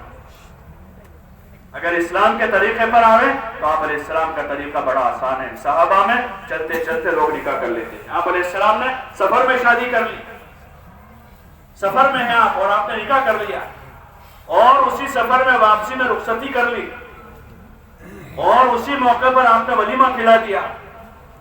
اس کے لیے کوئی دیگے لانے کی ضرورت نہیں پڑی، کوئی پٹیارے بلانے کی ضرورت نہیں پڑی، اور کوئی لمبا خرچہ نہیں کرنا پڑا۔ جو تو قافلے والوں کے پاس، جو کسی کے پاس کھجور ہے، کسی کے پاس پنیر ہے، کسی کے پاس شہد ہے، جس کے پاس جو تھا وہ لے کر آیا، زمین میں گڑھا کھودا گیا اور اس میں چمڑا بچھا دیا، دیگ بن گئی، وہ ساری چیزیں اندر ڈال کے اس کو برابر کوٹ دیا اور حلوہ بنا دیا اور یہ ولیمہ ہو گیا۔ کتنا آسان، شادیاں مشکل ہو گئی، زندگیاں دوبھر ہو گئی، اس لیے کہ اسلام کے طریقے سے دور ہو گئے۔ ربی ابن عامر وہی کہہ رہے ان کو، من ضیق الدنیا الى سعتها ان اللہ ابتعثنا لنخرج العباد من عبادت العباد الى عبادت رب العباد۔ اللہ نے ہم کو بھیجا ہے، یہ وہی علم والی بات ہے کہ اللہ نے ہم کو بھیجا ہے، اس لیے بھیجا ہے کہ ہم لوگوں کو لوگوں کی غلامی سے نکالیں، کہ کوئی کسی کا غلام نہیں ہے۔ ہاں کوئی کسی کا بیٹا ہے، کوئی کسی کا پوتا ہے، کوئی کسی کا نواسا ہے، کوئی کسی کا دادا ہے، یہ رشتے اللہ نے بنائے ہیں، باقی کوئی کسی کا غلام نہیں ہے۔ غلامی اور عبادت، غلامی صرف اللہ کی ہے، ایسے عبادت صرف اور صرف ایک اللہ کی ہے، کہ ہم اس سے لوگوں کی غلامی سے نکالنے کے لیے آئے۔ بہت بڑی بنیادی بات ہے، بنیادی بات ہے، پوری انسانیت کے لیے خیر اور بھلائی کی بات ہے، اس میں ساری انسانیت کا نفع ہے، چاہے وہ مسلمان ہو یا نہ ہو، اس کا اس میں نفع ہے کہ کوئی کسی کا غلام نہیں ہے، غلامی صرف ایک اللہ کی ہے۔ لنخرج العباد من عبادت العباد الى عبادت رب العباد، اور پھر کہہ رہے ہیں من ضیق الدنیا الى سعتها، کہ ہم لوگوں کو دنیا کی تنگیوں سے نکالنے کے لیے آئے۔ وہ کون سی تنگیاں ہیں؟ یہی قوم اور سماج اور معاشروں کے جو رسم و رواج ہیں، وہ رسم و رواج کے بندھنوں میں لوگ بندھے ہوئے ہیں، سب پکڑے ہوئے ہیں، سب اس میں جکڑے ہوئے ہیں۔ وہ کہہ رہے ہیں ہم ان بندھنوں سے آزاد کرانے کے لیے آئے، ہم اسلام لے کر آئے ہیں، ہم حضور علیہ السلام کا مبارک طریقہ لے کر آئے ہیں، جس طریقے کی وجہ سے لوگ یہ سارے بندھنوں سے آزاد ہو جائیں، کوئی کسی بندھن میں بندھا نہ رہے، جس بندھن کی وجہ سے سارے کام مشکل ہو گئے، ملنا جلنا مشکل ہو گیا، نکاح اور شادیاں مشکل ہو گئی، دنیا کے سارے کام مشکل ہو گئے، عام لوگوں کا جینا دوبھر ہو گیا، عام لوگوں کا دو وقت کھانا مشکل ہو گیا۔ اسلام کی تعلیم میں یہ تھا کہ مالداروں کو حکم دیا تھا اور اچھا پڑوسی اس کو بتایا تھا جو اپنے پڑوسیوں کا خیال کرے، برا پڑوسی وہ تھا کہ جو اس سے اپنے پڑوسی سے پہلے کھانا کھا لے اور اس کا پڑوسی بھوکا، تو پھر غریب بھوکا نہ رہتا۔ مالداروں کے ذمہ 2.5% زکوٰۃ کی تھی، اگر صحیح طور پر زکوٰۃ ادا کر دی جاوے تو دنیا میں کوئی بھوکا نہیں سو سکتا۔ پھر مزید احسان کرنے کو کہا تھا اپنے بھائی بہنوں پر، اپنے رشتہ داروں پر، اور کتنے صدقات اور خیرات کے الگ الگ مد بتائے، غریبوں پر، یتیموں پر، مسکینوں پر، بیواؤں پر، پڑوسیوں پر، اپنوں پر، پرایوں پر ہر وقت خرچ کرنے کو، دینے کو کہا۔ آپ علیہ السلام نے فرمایا افشوا السلام، ایک دوسروں کو سلامتی کی دعا دیں، سلام کو عام کریں، وَأَطْعِمُوا الطَّعَامَ، اور کھانا کھلاویں، جس کی وجہ سے دنیا میں کوئی غریب بھوکا نہیں رہے۔ یہ وہ بنیادی تعلیمات تھی جو ساری انسانیت کے لیے رحمت تھی۔ اسی لیے اسلام کے اور مسلمانوں کے زوال کی وجہ سے صرف مسلمانوں کا نقصان نہیں ہوا، پوری انسانیت کا نقصان ہوا۔ پوری انسانیت کا نقصان. جب تک تو زمین پر حضور علیہ السلام والا نظام نافذ رہا، قریب 100 سال پہلے تک وہاں تک دنیا میں ہوٹلیں نہیں تھی. رات میں سونے کے لیے کرائے کے کمرے نہیں تھے. ہاں، جو خلافت کے دور ہیں، چاہے وہ گری پڑی خلافت ہے جس میں پورا اسلام بھی نہیں تھا، کچھ چیزیں اسلام کی باقی رہ گئی، اس میں بھی وہ تعلیمات کا اثر تھا حضور علیہ السلام والے مبارک طریقوں کا، کہ انسانیت کے ساتھ خیر خواہی تھی، انسانیت کے ساتھ ہمدردی تھی، مہمان نوازی تھی.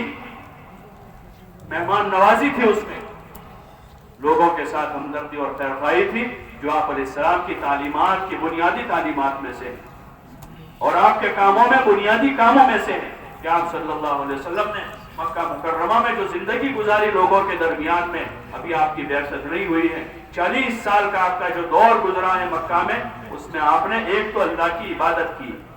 ایک کام تو یہ تھا. مشہور واقعات ہیں آپ کے کہ کئی دنوں تک غار حرا میں آپ عبادت کرتے رہتے تھے. اور دوسرا، آپ صلی اللہ علیہ وسلم کا جو کام تھا وہ لوگوں کے ساتھ خیر خواہی کا، بھلائی کا تھا. لوگوں کو پلاتے تھے، محتاجوں مسکینوں کی مدد کرتے تھے، اور جو لوگ مقروض ہو جاتے، بوجھل ہو جاتے، ان کے قرضوں کا بوجھ اپنے ذمہ لے لیتے. ناگہانی آفتوں اور مصیبتوں میں سب سے آگے کھڑے رہتے تھے. حضرت خدیجہ رضی اللہ عنہ نے جو صفتیں آپ کی بتائی تھی، جب آپ پر وحی آئی اور آپ میں گھبراہٹ طاری تھی، تو اس وقت جو حضرت خدیجہ رضی اللہ عنہ نے تسلی کے جملے کہے آپ کو، اور اس کے بعد جو کلمات دہرائے تھے اس میں یہی باتیں تھیں کہ آپ تو صلہ رحمی کرنے والے، انک لتصل الرحم وتحمل الکل وتکسب المعدوم وتعین علی نوائب الحق. کہ آپ کی یہ صفتیں اللہ آپ کو ضائع نہیں کرے گی. یہ کام تھے آپ، اور آپ نے وہی تعلیم زندگی بھر دی کہ لوگوں کے ساتھ خیر خواہی کی جائے، پڑوسیوں کے ساتھ اس نے سلوک کیا جائے، رشتہ داروں کے ساتھ صلہ رحمی کی جائے، رشتہ توڑنے والوں کے ساتھ رشتہ جوڑا جائے. ناچاکی اور رشتہ توڑنے کو آپ نے پسند نہیں کیا، بلکہ اس کی مذمت بیان کی کہ کوئی رشتے ناطے نہ توڑے.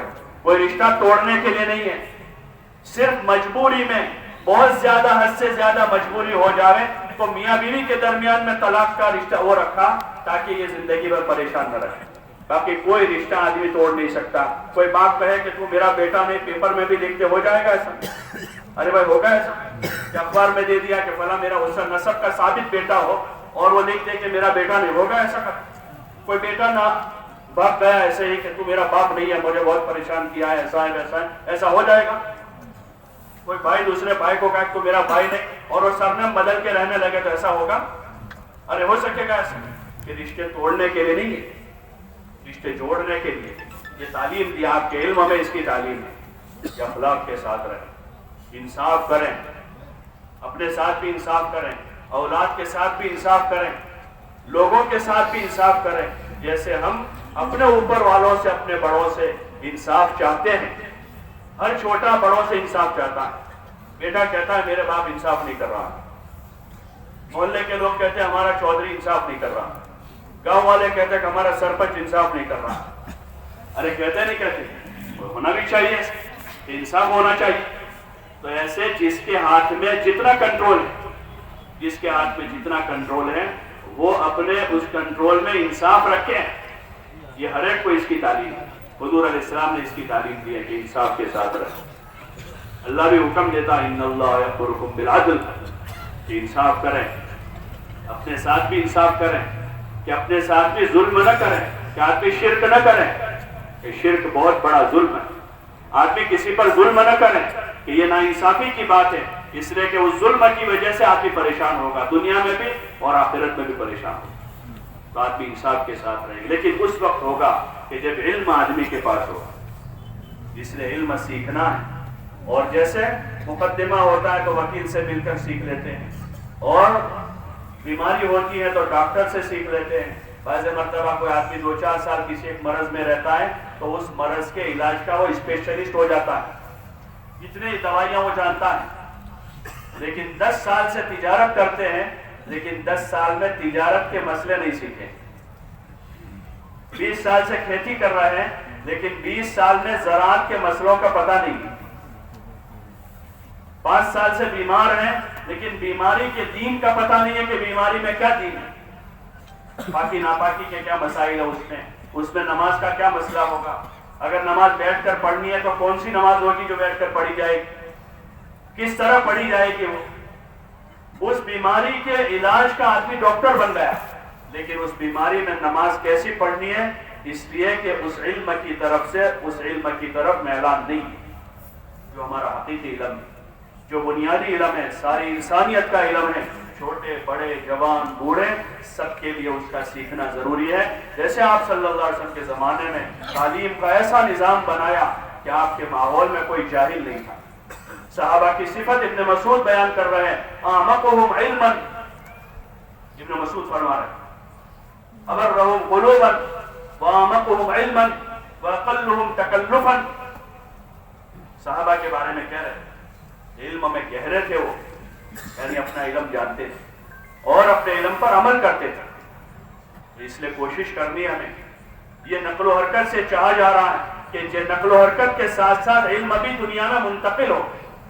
توحید کا علم ہے، رسالت کا علم ہے، عبادت کا علم ہے، معاشرت کا علم ہے، ایک زندگی ہے۔ جیسے ابھی اجتماع میں جمع ہوئے ہیں، یہ اسلامی معاشرت کی ایک جھلک ہے، یہ غریب مالدار پڑھے لکھے ان پڑھ سب ایک ساتھ بیٹھے ہیں، سب کے لیے ایک ہی طرح کا بچھونا بچھایا گیا ہے، سب ایک ساتھ کھانا کھائیں گے، سب ایک ہی طرح کے بیت الخلا میں اپنی حاجت پوری کریں گے، اور رات ہوگی تو سب ایک ساتھ لیٹ جائیں گے۔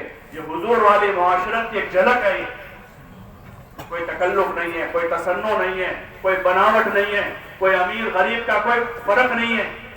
ہاں اتنا ہوگا، کوئی معذور ہوگا تو اس کی خدمت کریں گے کہ بھائی معذور ہے، کوئی بیمار ہوگا تو اس کی خطبہ جماعت کی بات ہوتی ہے، اس میں کہتے ہیں بھائی کوئی بیمار آدمی ہے تو اس کی دوا دارو کا انتظام کریں، اور کوئی معذور ہے تو اس کے لیے ذرا اس کو لے جانے کی ضرورت ہو، استنجا وغیرہ کے تو ان کی مدد کریں، پانی ان کو یہاں لا کر پلا دیں، چائے ان کو یہاں لا کر پلا دیں، ان کو بار بار جانے میں حرج ہوگی تو بیماری ہے، معذوری ہے، اس میں رعایت کی جاتی ہے، خدمت کی جاتی ہے، جو اسلام کا طریقہ ہے، چاہے وہ معذور بیمار غریب ہو اور مالدار تندرست ہے تو مالدار خدمت کرے گا۔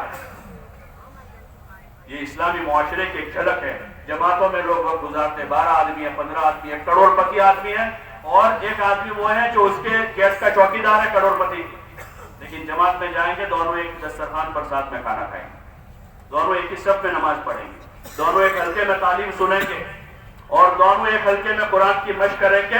ہو سکتا ہے کہ گیٹ مین کا قرآن صحیح ہو تو وہ اپنے مینیجر کا قرآن صحیح کروائے گا، مینیجر شاگرد ہوگا اور گیٹ مین استاد ہوگا جو ہر مہینے پگار دیتا ہے اس سے۔ آج وہ استاد بن کے بیٹھا ہے اس لیے کہ اس کے پاس علم ہے۔ اسلام میں عزت آدمی کی جو ہے وہ آدمی کے دین تقوی کی وجہ سے، علم کی وجہ سے ہوتا ہے، وہ اس معاشرے کی جھلک ہے محنت۔ اگر یہ صحیح رخ سے زندہ ہو، اگر یہ صحیح رخ سے زندہ ہو، اور اگر اس محنت کو ہم صحیح رخ سے کریں گے تو ہمارے گھروں میں یہی معاشرہ منتقل ہوگا، ہمارے محلوں میں یہ معاشرہ منتقل ہو جائے جو حضور علیہ السلام والا معاشرہ ہے، جس میں جو ہے فرق مال دولت کی بنیاد پر نہیں ہے، انسانیت کا فرق جو ہے وہ عہدے اور کرسی کی وجہ سے نہیں ہے، بلکہ انسانوں میں عزت اور آدمی کا اونچا نیچا ہونا وہ آدمی کے دین کی وجہ سے ہے، آدمی کے تقوی کی وجہ سے۔ اور جب یہ چیز عام ہوگی تو ہر آدمی دین اور تقوی میں کمال پیدا کرنے کی کوشش کرے گا۔ اس وقت جو ریس لگی ہے اس لیے کہ عزت کا معیار مال ہے، عزت کا معیار ڈگری ہے، عزت کا معیار بڑا گھر ہے، عزت کا معیار 15 لاکھ کی سواری ہے، اس لیے سب اسی کی فکر میں۔ اس محنت سے یہ چاہا جا رہا ہے کہ لوگوں کی توجہ اس طرف سے ہٹا کر اس طرف کی جائے کہ عزت کا معیار اللہ کا دین ہے، عزت کا معیار تقوی ہے۔ تو پھر مالدار آدمی 15 لاکھ کی گاڑی کی کوشش نہیں کرے گا، مالدار آدمی تقوی حاصل کرنے کی کوشش کرے گا۔ پھر تاجر آدمی اپنے بیٹے کو کوئی ڈگری بنانے کی کوشش نہیں کرے گا، بلکہ اپنے بیٹے کو پہلے متقی بنانے کی کوشش کرے گا کہ میرا بیٹا تقوی والا بن جائے، میرا بیٹا دیندار بن جائے، میرا بیٹا جو ہے وہ اللہ والا بن جائے، میرا بیٹا حضور علیہ السلام کا نمائندہ بن جائے۔ پہلی کوشش یہ کرے گا، اور پھر اس کے بعد ضرورت ہوگی اس کو ماسٹر بنانے کی تو ماسٹر بنا دے، کوئی حرج نہیں۔ اس کو انجینئر بنانے کی ضرورت ہے، بنا دے، کوئی حرج نہیں۔ اس کو ڈاکٹر بنانے کی ضرورت ہے، بنا دے، کوئی حرج نہیں ہے۔ لیکن اگر اس کو اللہ کا بندہ نہیں بنایا ہے، حضور کا نمائندہ نہیں بنایا ہے، اس کے اندر تقویٰ پیدا نہیں ہوا ہے، تو پھر وہ ماسٹر، ڈاکٹر، انجینئر یا مالدار، زمیندار، جاگیردار بن کر یہ اللہ کا بندہ نہیں بن سکے گا۔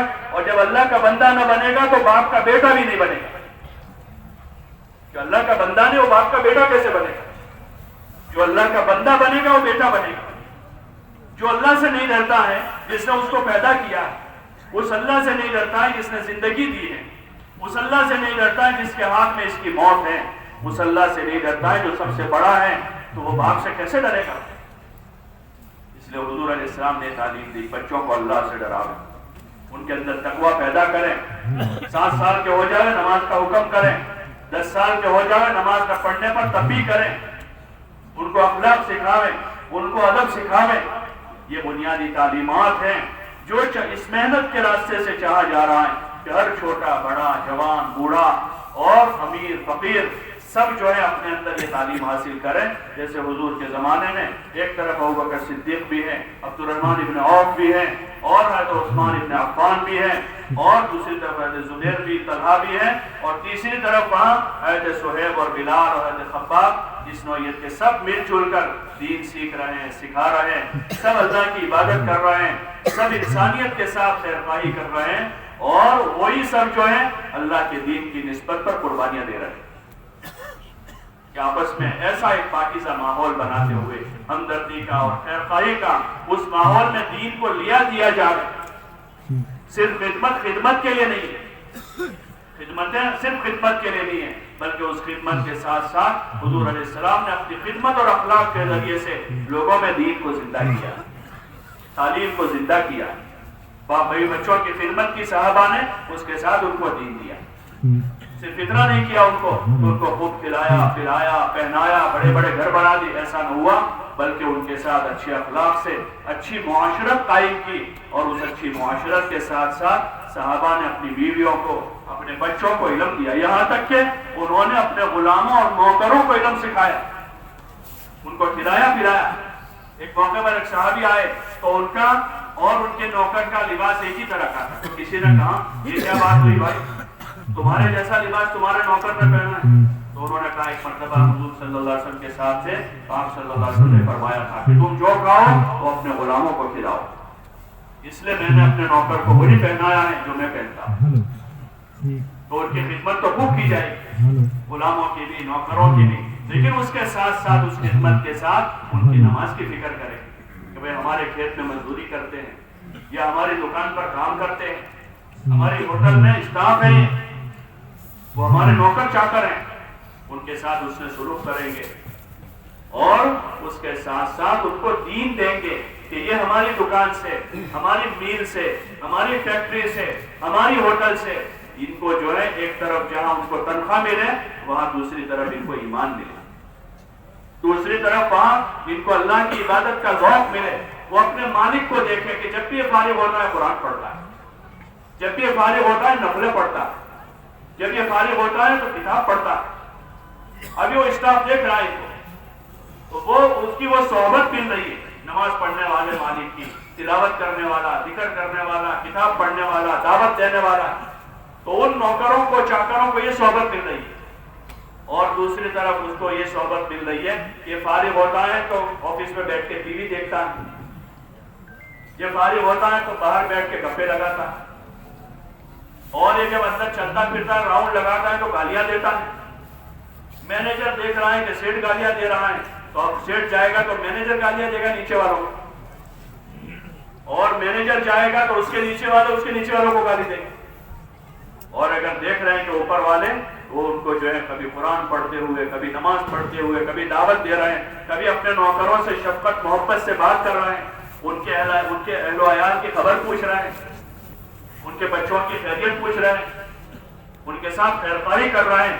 حضور علیہ السلام کا، صحابہ کا، آپ نے یہ بتایا کہ نوکروں کے ساتھ اچھا سلوک کرو، ہاں جو کھاؤ اس کو وہ کھلاؤ۔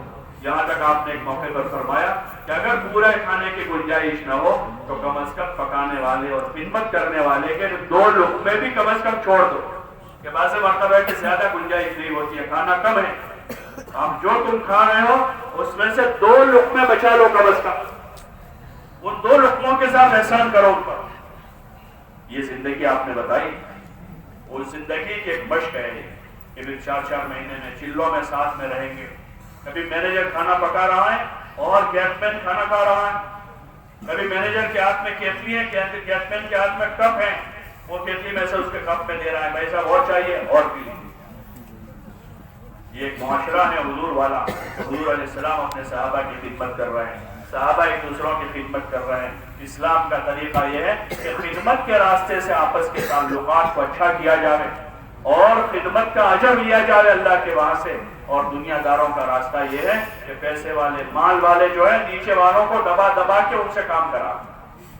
یہ دنیا والوں کا طریقہ ہے. اس محنت سے چاہا جا رہا ہے جو صحابہ کہتے تھے من دنیا الی صحابیہ، کہ ہم دنیا کی وسعتوں میں لانا چاہتے ہیں کہ غریب آدمی بھی آزادی سے زندگی گزارے گا، اس پر کوئی بوجھ نہیں ہوگا، اس کو بے عزتی کا خطرہ نہیں ہوگا. اس وقت کا غریب ہر وقت خطرے میں، پتہ نہیں کون آ کر گالیاں دے جائے گا گھر میں، پتہ نہیں کون آ کر یہاں سے اٹھا جائے گا، پتہ نہیں کون آ کے لان تان کر جائے گا. اور وہاں حضور والا معاشرہ یہ سکھا رہا ہے کہ غریب امن کے ساتھ رہے، وہ سکون کے ساتھ، عورتیں سکون کے ساتھ رہیں، شوہر ان پر ظلم نہ کریں، اولاد ماں باپ کو پریشان نہ کریں. منع کر دیا ان کو، بلکہ یہ کہا کہ بڑھاپے میں اگر وہ اپنے بڑھاپے کی وجہ سے طبیعت میں چڑچڑاپن آ جاوے اور اگر وہ کوئی بات تمہاری طبیعت کے خلاف بھی کہہ دے، اف لکما ولا تنہرہما وقل لہما قولا کریما، پھر بھی تم ان کے سامنے اف نہ کریں. اللہ تعالیٰ نے لگام لگائی بچوں پر، اولاد پر. یہ اسلامی تعلیمات، جن تعلیمات کو عام کرنا ہے عملی طور پر. چھوٹوں کے پر شفقت ہے، بڑوں کے ساتھ بڑوں کی عزت ہے، اہل دین ہے، اہل منصب ہے تو ان کا اکرام ہے، ان کی قدر ہے. یہ حضور علیہ السلام نے عملاً یہ ساری باتیں سکھائی ہیں جو اس محنت کے راستے سے چاہی جا رہی. فضائل کی کتابوں میں ان ساری چیزوں کے فضائل کو جمع کیا ہے، کئی نماز کے، روزوں کے، زکوٰۃ کے، حج کے، صدقہ اور خیرات کے، اور رائے خدا کی جد و جہد اور کوششوں کے. اسی طرح مال خرچ کرنے کے اور ایک دوسروں کے ساتھ خیر خواہی کے، صلہ رحمی کے فضائل کے، دونوں فضائل کا ایک پہلا حصہ فضائل اعمال، فضائل صدقات، دونوں کے مختلف اجزاء میں مختلف کتابوں میں یہ سارے علوم، یہ ساری چیزوں کے فضائل بتائے تاکہ اس فضائل کے شوق میں ہر آدمی جو ہے اپنی آخرت بنانے کے لیے، اللہ کو راضی کرنے کے لیے کام کرے. اپنے دین پر چلنے سے اور دین کی دعوت سے، دین کی محنت سے دنیا مقصود نہ ہو، نہ مال مقصود ہو، نہ زمین جاگیر مقصود ہو، نہ شہرت دولت مقصود ہو، نہ اپنی بڑائی آدمی چاہتا ہو، بلکہ یہ سارے کام کر کے، نمازیں پڑھ کے، روزے رکھ کے، زکوٰۃ دے کے، خدمت اور اخلاق سے لوگوں سے پیش آ کر اپنی جان اپنا مال لوگوں پر خرچ کر کے، لوگوں پر احسان کر کے، کسی سے کسی چیز کا طالب نہ رہے، چار آنے کی بھی طلب نہ ہو. وہی نبیوں والی صفت ہو، ما اسألکم علیہ من اجر، کہ میں تم سے اس کے بدلے میں کچھ نہیں چاہتا. ان اجری الا علی اللہ، کہ ہر وقت اللہ ہی سے اجر کے امیدوار رہیں. ہم کسی سے کچھ نہیں چاہتے، کسی غریب کی خدمت کر کے ہم اس پر احسان جتانا نہیں چاہتے، یا کسی مال والے کی خدمت کر کے ہم اس کی نظر میں باعزت بننا نہیں چاہتے ہیں، بلکہ ہم اللہ کی نظر میں عزت والے بننا چاہتے ہیں، اللہ کو راضی کرنا چاہتے ہیں، اللہ کو خوش کرنا چاہتے ہیں. اس کے علاوہ ہماری اور کوئی غرض نہیں ہے، کوئی حاجت ہماری نہیں ہے. اگر ہماری حاجت وابستہ ہے تو صرف اور صرف ایک اللہ سے. ہم اسی کے فقیر ہیں، اسی کے محتاج ہیں. ہم اپنی حاجتوں میں بھی اس سے مانگیں گے. کسی کے ہاتھ میں ہم، کسی کے سامنے ہم سوال کا ہاتھ دراز نہیں کریں گے، بلکہ اللہ ہی سے مانگیں گے. اور اس کے بدلے میں ہم نہ عزت چاہتے ہیں، نہ شہرت چاہتے ہیں، نہ دولت چاہتے ہیں، نہ مال چاہتے ہیں، نہ ملک چاہتے ہیں. جو جس کے پاس ہے اس کو مبارک ہو، بلکہ ہم یہ چاہتے ہیں کہ جن کے پاس یہ ساری چیزیں ہیں، ان ساری چیزوں کے ساتھ وہ بھی اس مبارک طریقے پر آ جائے تاکہ ان کی دنیا اچھی ہو جائے. وہ ہماری نظر میں قابل رحم ہیں. اگر وہ دولت، شہرت، مال اور ملک کے ساتھ ہیں اور ان کے پاس حضور والا طریقہ نہیں ہے، حضور والا دین نہیں ہے، تو وہ قابل رحم ہیں. جیسے نبی ابن عامر یہاں کہہ رہے ہیں، ان کو قابل رحم سمجھ رہے ہیں، حالانکہ وہ بڑی حکومت کا مالک ہے، صحابہ دنیا میں گئے تو دنیا کی بڑی بڑی حکومتوں کے پاس بھی گئے اور دنیا کے بڑے بڑے تہذیب والوں کے پاس، روم اور فارس، بڑی بڑی جو تہذیبیں تو بڑی بڑی طاقتیں تھی، وہاں بھی گئے تو ان کی طاقت سے، ان کے مال سے اور ان کی مشینری سے، ان کی ٹیکنالوجی سے وہ متاثر نہیں ہوئے۔ ٹیکنالوجی صرف ہمارے زمانے میں نہیں ہے، ہم سے زیادہ بہتر اس زمانے میں تھا سب۔ ایسا نہیں ابھی ایک ہوا چڑھایا گیا ہے، یہ ٹیکنالوجی کا دور ہے، چاند پر دنیا چلی گئی ہے اور یہ ہو گیا ہے، وہ ہو گیا ہے، کچھ نہیں ہوا ہے، کچھ نہیں ہوا ہے۔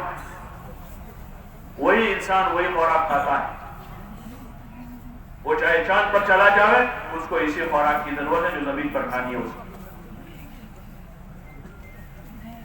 ہاں، ایک ہوا کھڑا کیا گیا اور متاثر کیا گیا کہ پیچھے والے بیکورڈ تھے، ان کو کچھ نہیں آتا تھا، وہ ایسے تھے، وہ ویسے تھے، اب ہم ہیں، ہمارے راستے پر چلو گے تو کامیاب ہو جاؤ گے، وہیں چھوڑو، ہمارے راستے پر چلو گے تو کامیاب ہو جاؤ گے، اور ہم جس رخ لے جا رہے ہیں ہم تم کو ترقی کا راستہ بتا رہے ہیں۔ ترقی کا راستہ حضور علیہ السلام بتا کر چلے گئے ہیں اور آپ نے فرما دیا ہے الیوم اکملت لکم دینکم واتممت علیکم نعمتی ورضیت لکم الاسلام دینا، کہ آج ہم نے تمہارے اوپر تمہارے دین کو مکمل کر دیا ہے۔ ترقی کا راستہ وہی اسلام کا راستہ ہے، اور اللہ تعالیٰ نے نعمت کے طور پر یہ دین عطا فرمایا، جس نعمت کی ہم قدر کر لیں، اس نعمت کی ہم قدر کر لیں اور اس اسلام کو ہم عملی طور پر سیکھ لیں۔ تبلیغ کا یہ کام دین پر چلنے کی عملی مشق کرنے کا کام، یہ خالی جماعتوں میں دور دراز یا قریب جانے کا مسئلہ نہیں ہے، وہ ایک بڑی چیز ہے کہ آدمی باہر نکل کر ایک ماحول میں آ جاتا ہے، ایک ماحول میں آتا ہے اور خود مشق کرتے ہوئے دوسرے کتروں تک آدمی پہنچ جاتا ہے۔ جو اصل چیز ہے کہ اس محنت کے ذریعے سے دین پر چلنے کی عملی مشق ہے، جو ہم سب کی ضرورت ہے۔ ہم سب محاسبہ کریں اپنے ایمان کا، اپنی عبادت کا، اپنے اخلاق کا، اپنی معاشرت کا، اپنے معاملات کا، اپنے اخلاص کا، اپنے تقوی کا، اپنے صبر و شکر کا، اپنے زہد اور جہد کا، اپنی فکر آخرت کا، اپنے اللہ کے ساتھ کا تعلق کا، اپنے حضور صلی اللہ علیہ وسلم کے ساتھ کے رشتے اور آپ کے ساتھ کی محبت کا اگر ہم جائزہ لیں گے تو ہم بہت پیچھے، بہت پیچھے۔ اور ایک دھوکہ لگا ہوا، ایک دھوکہ، جب تک آدمی دھوکے میں ہوتا ہے اس کو خود کو پتہ نہیں ہوتا۔ آدمی صحت کے دھوکے میں ہوتا ہے اور بیماری اندر پل رہی ہوتی ہے پیٹ میں، ڈاکٹر کہتا ہے کہ بھائی صاحب نہیں مجھے کچھ نہیں ہے، دوسرے کیا کہہ رہا ہے مجھے کچھ نہیں، بہت کچھ، لیکن 4 اسٹیج پر پہنچ جاتا ہے، اب کہتا ہے کہ یار 6 مہینے پہلے میں بات مان لیتا ہوں ان کی تو یہاں تک نوبت نہ آئے، ایسا کہتا ہے۔ پھر وہی لوگ سمجھاتے ہیں بعض بری عادتوں سے، میں ایسا نہ کرو، یہ نہ کرو، یہ مت کھاؤ، یہ مت پیو، ایسا کہتے ہو، نہیں مانتا، کچھ نہیں ہوتا اس سے، ساری باتیں ہیں، لوگ کہتے ہیں ساری باتیں ہیں، لیکن جب آدمی مبتلا ہوتا ہے تو پھر پچھتاتا ہے، اس لیے کہ وہ دھوکے میں تھا اس وقت دھوکے میں تھا۔ اللہ نے چیزوں میں نفع اور نقصان کی تاثیر رکھی، چیزوں میں نفع اور نقصان کی تاثیر رکھی، زہر ہے، زہر میں ہلاکت ہے، اللہ نے رکھی ہے، اس کی مقدار ہوتی ہے، تھوڑی مقدار ہے تو جلدی اثر نہیں کرے گی، اس کو دیر لگے گی، زیادہ مقدار ہے فوراً اثر کرے گی۔ چیزوں میں تاثیر اللہ نے رکھی ہے، نفع کی بھی نقصان کی بھی، اس کا مالک اللہ۔ لیکن آدمی جب دھوکے میں پڑا ہوا ہوتا ہے، جوانی کا جنون ہوتا ہے یا آدمی کو کسی چیز کا نشہ ہوتا ہے، ایسے دنیا کا نشہ ہوتا ہے، کمائی کا، کمانے کا نشہ ہے، مال جمع کرنے کا نشہ ہے، شہرت کا نشہ ہے، تو اس نشے میں آدمی کو اللہ رسول کی بات سمجھ میں نہیں آتی۔ کس کی بات سمجھ میں نہیں آتی؟ قرآن حدیث کی بات، کس کی بات؟ اللہ رسول کی بات۔ کہنے والے تو ان کے نائب اور وکیل ہیں، جو بھی کہہ رہا ہوں، لیکن وہ اس دھوکے میں آدمی۔ اس لیے مولانا الیاس صاحب رحمۃ اللہ علیہ مولانا یوسف صاحب رحمۃ اللہ علیہ فرماتے تھے کہ ایمان والا اپنے ایمان کے دھوکے میں پڑا ہوا، اللہ سے تعلق کمزور ہے، نمازوں کا اہتمام نہیں ہے، زندگی میں آدمی حرام سے بچا ہوا نہیں ہے، اور سمجھ رہا ہے میں ایمان والا ہوں، جنت میں تو ہمیں ہی جانا ہے، اللہ بڑا مہربان ہے۔ یہ ایک قسم کا دھوکہ ہوتا ہے، مولانا الیاس صاحب رحمۃ اللہ علیہ فرماتے تھے کہ اللہ کے راستے میں دور دراز علاقوں میں جا کر ایک نئی دنیا آباد کر دے اور اپنی اس دنیا کو چند دنوں کے لیے بھول جاتے، اس دنیا میں ہمیں جس میں ہم دھوکے میں پڑے، اور وہاں جائے، نکلے باہر، اور باہر نکل کر آدمی اگر صحیح وقت گزارے گا تو چند دنوں میں آدمی کو خود احساس ہو جاتا ہے کہ میں دھوکے میں تھا، اپنے ایمان کے معاملے میں، اپنی عبادت کے معاملے میں 5 وقت پکا نمازی، سال ہر سال تک ہاتھ میں نہیں آیا، لیکن جب وہ نکلا تو اس کو سمجھ میں آیا کہ میری تو سورہ فاتحہ ہی صحیح نہیں ہے، ہلکے میں بیٹھ کر پتا چلا کہ وہ سورہ فاتحہ ہی غلط ہے، اور اب تحیات پڑھنا ہی نہیں آتا جو نماز میں واجب ہے، اب دھوکا کھلا، اب رو رہا ہے، جب پہلے نکل جاتا تو میرا یہ صحیح ہو جاتا، اب رو رہا ہے، قرآن لے کر ساتھیوں کے پاس، اس کے پاس جا رہا، بھائی تھوڑا مجھے پڑھا دو، تھوڑا مجھے پڑھا دو، تھوڑا مجھے پڑھا دو۔ ایسے اور زندگی کے بہت سارے ایسے کام ہیں جو آدمی اس غلط ماحول میں، دھوکے میں آدمی کو سمجھ میں نہیں آتی۔ راہ خدا میں ایک تاثیر ہے، یہ اللہ کا نظام ہے، اللہ زمانے کی ضرورت کے حساب سے اپنے نیک بندوں پر ایسی کوششوں کو جاری کروا دیتا ہے ان کے ذریعے سے کہ جو زمانے کے لوگوں کی اصلاح کا ذریعہ بن جاتا۔ لاکھوں لوگ ایسے ہوں گے جو اس طرح دھوکے سے نکلے، وہ بہت سارے وہ تو ہیں جو کبابی جواری تھے، جوئے سکتے میں تھے اور ان کا احساس ہو گیا، بہت سارے وہ تھے جو اپنے گھر پر نماز پڑھتے تھے، تلاوت کرتے تھے، لیکن نماز صحیح نہیں تھی، تلاوت صحیح نہیں تھی اور اس کا احساس بھی نہیں تھا، اخلاق صحیح نہیں تھے اور اس کا احساس ہی نہیں تھا۔ نماز 5 وقت کی پڑھتے تھے، قرآن ہر 10 دن میں ختم کرتے تھے، لیکن اخلاق کا دیوالیہ نکلا ہوا تھا، اس کا احساس صحیح تھا۔ راہ خدا میں نکلے اور حضور علیہ السلام کے مبارک ارشادات سنے، مبارک باتیں آپ کی سنی، آنکھیں کھلی کہ بھئی میرے تو ہر قول میں گالی ہے، تو احساس ہو گیا کہ میرے اخلاقی کمزوری ہے۔ یہ احساس پیدا ہوتا ہے آدمی کے اندر نکلنے کے بعد، جو گھر رہتے ہوئے نہیں ہو پاتا، یا بہت کم ہوتا، بہت کم لوگ ہوتے ہیں جن کو گھر رہتے رہتے ایسا احساس ہو جاتا ہے۔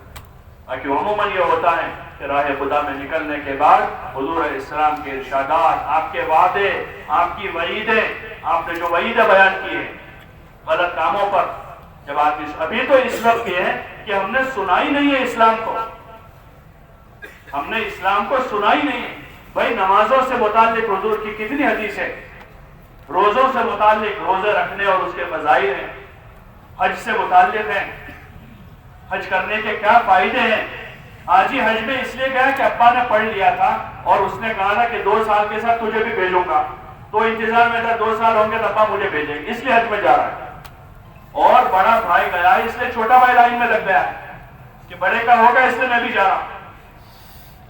بڑی بہو کا حج ہو گیا ہے تو چھوٹی بہو اس کو تیار کر رہی ہے کہ وہ جا کر آگے ہم کو جانا ہے۔ اسلام کا یہ فریضہ ہے اور اس حج پر کیا ملنے والا، وہ حج کو ہم نے نہیں سنا، اس لیے حج رواجی ہے، طریقے کا نہیں۔